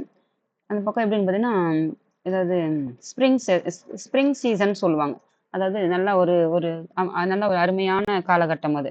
அதுக்கப்புறம் இலை உதிர்கால பண்டிகை வந்துட்டு நிலவு பண்டிகை. இந்தியாவின் பெரும்பான்மையான இடங்களில் பார்த்தீங்கன்னா, ஹோலி நம்ம இந்தியாவிலயும் கொண்டாடுறோம். அதான் இந்தியாவுல மகர சங்கராந்தி இதெல்லாம் நம்ம எங்கன்னா மகர சங்கராந்தி வந்து மகாராஷ்டிரா ஞாபகம் வச்சு மகர சங்கராந்தி மகாராஷ்டிரா, பொங்கல் வந்துட்டு தமிழ்நாடு. அதுக்கப்புறம் இஸ்ரேல்ல வந்துட்டு இஸ்ரேல்ல வந்துட்டு சுக்கோத்து, ஆசியாவின் அறுவடை திருவிழாக்கள் இதெல்லாம் அறுவடை திருவிழாக்கள் இதெல்லாம் இந்தியாவுல. ஹோலி, மகர சங்கராந்தி, பொங்கல், அதுக்கப்புறம் பார்த்தீங்கன்னா இஸ்ரேல்ல வந்துட்டு பார்த்தீங்கன்னா சுக்கோத்து இதெல்லாம் அறுவடை திருவிழாக்கள்.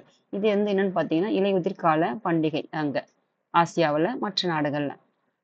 அதுக்கப்புறம் பாருங்க பனி சிற்ப விழா. அதாவது பனி சிற்ப விழா விளையாட்டுகள் சீன புத்தாண்டு அது விளையாட்டுல விழாக்கள். அதுக்கப்புறம் தைப்பூசம் இது வந்து தமிழ்நாட்டுல கொண்டாடுறது. தீபாவளி இந்தியா முழுவதும். தைவான் விளக்கு திருவிழா. இது சங்கிரான் சங்கிரான் மற்றும் குளிர்கால விளக்கு திருவிழா. அங்க வந்து இலையுதிர் காலம் பட்சம் குளிர்காலத்துல விளக்கு திருவிழா போன்ற ஆகியவற்றின் புகழ்பெற்ற திருவிழாக்கள் இதெல்லாம் எங்கன்னா ஆசியாவுல. இதை படிச்சீங்கன்னா உங்களுக்கு இந்தியா, தமிழ்நாடு படிக்கும்போது கொஞ்சம் எளிமையா இருக்கும். இப்போ வேற்றுமையின் ஒற்றுமை. அப்ப பல கலாச்சாரங்கள் நம்ம இந்தியாவே பார்த்தீங்கன்னா, பல கலாச்சாரங்கள் அப்படி பல்வேறு மக்கள் இனம் கொண்ட நம்ம நாடு வேற்றுமையில் ஒற்றுமைன்னு நம்ம படிக்கும்போது, எத்தனை கலாச்சாரம் மிக்க ஆசிய நாட்டுல எந்த மாதிரி ஒரு இருக்குன்னு பாருங்க. வேற்றுமையின் இருப்பிடம். உலகின் மிகப்பெரிய கண்டம் எதுன்னு பார்த்தீங்கன்னா, ஆசிய கண்டம். இது எப்படி பிரிச்சோம் பார்த்தீங்கன்னா, மலைகள், பீடபூமிகள், சமவெளிகள், பள்ளத்தாக்குகள், விரிகுடாக்கள், தீவுகள் என பல்வேறுபட்ட நிலத்தோற்றங்களை கொண்டிருந்தாலும் எப்படி இருக்குது? மொத்த மக்களும் வந்துட்டு உள்ள வந்திருக்காங்க. ஏன்னா, கடல் கடந்து வந்திருக்காங்க, மலை கடந்து வந்திருக்காங்க. அப்ப பல நாடுகள் வரும்போது கலாச்சாரங்கள் வந்துட்டு இங்கிருந்து அங்க என்ன போயிருக்குன்னா, பரிமாற்றம் பட்டிருக்கு. அப்ப நிலநடுக்கோட்டில இருந்து பாருங்க. நிலநடுக்கோடுன்னா, மத்திய அந்த மையக்கோடு, துருவ பகுதி வரை பல்வேறு காலநிலைகள் வந்து உள்ளடக்கியது. அப்போ துருவத்துல எந்த மாதிரி காலநிலை, இந்த மத்தியில எப்படி காலநிலை, இந்த தென் துருவத்துல எப்படி காலநிலை மாறுதுன்னு படிச்சிருப்போம். நம்ம எல்லாம் அந்த மேப்ல எல்லாம் படிச்சிட்டோம். எல்லா வகுப்பையும் ஒரு கோடு போட்டு, ரோடு போட்டு காமிச்சாச்சுமா. இப்ப பாருங்க. இவை மட்டுமன்றி இவை மட்டுமன்றி பல இனங்கள், மொழிகள், சமயங்கள் மற்றும் கலாச்சாரங்களை பின்பற்றி வாழும் மக்கள் எங்கன்னு பார்த்தீங்கன்னா, இடமாக நம்ம இந்த ஆசிய கண்டம் வந்து திகழ்கிறது. அப்போ ஆசிய கண்டத்தை என்னன்னு சொல்றோம் பார்த்தீங்கன்னா, வேற்றுமையின் இருப்பிடம் சொல்றாங்க. அப்ப எந்த கண்டம் வந்துட்டு வே வேற்றுமையின் வேற்றுமையின் இருப்பிடம் என்று அழைக்கப்படுதுன்னா, அது ஆசிய கண்டம். இதோட இந்த ஆசிய கண்டம் வந்து முடிஞ்சிடுச்சுமா. அடுத்து நம்ம ஐரோப்பா கண்டத்தை மேப் எல்லாம் முடிச்சுட்டு, அதுக்கப்புறம் இது பாடமே கொஞ்சம் பெரிய பாடம் தான்மா. டேட்டாவும் நிறைய இருக்குதுனால கொஞ்சம் டைம் அதிகமா தான் எடுத்துக்கிச்சு.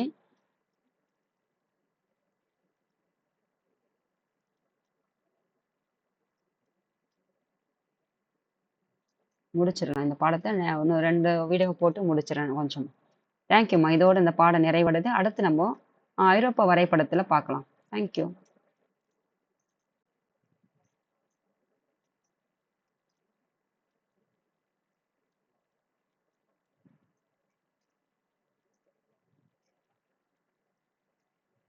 இது அடுத்த பாடமா.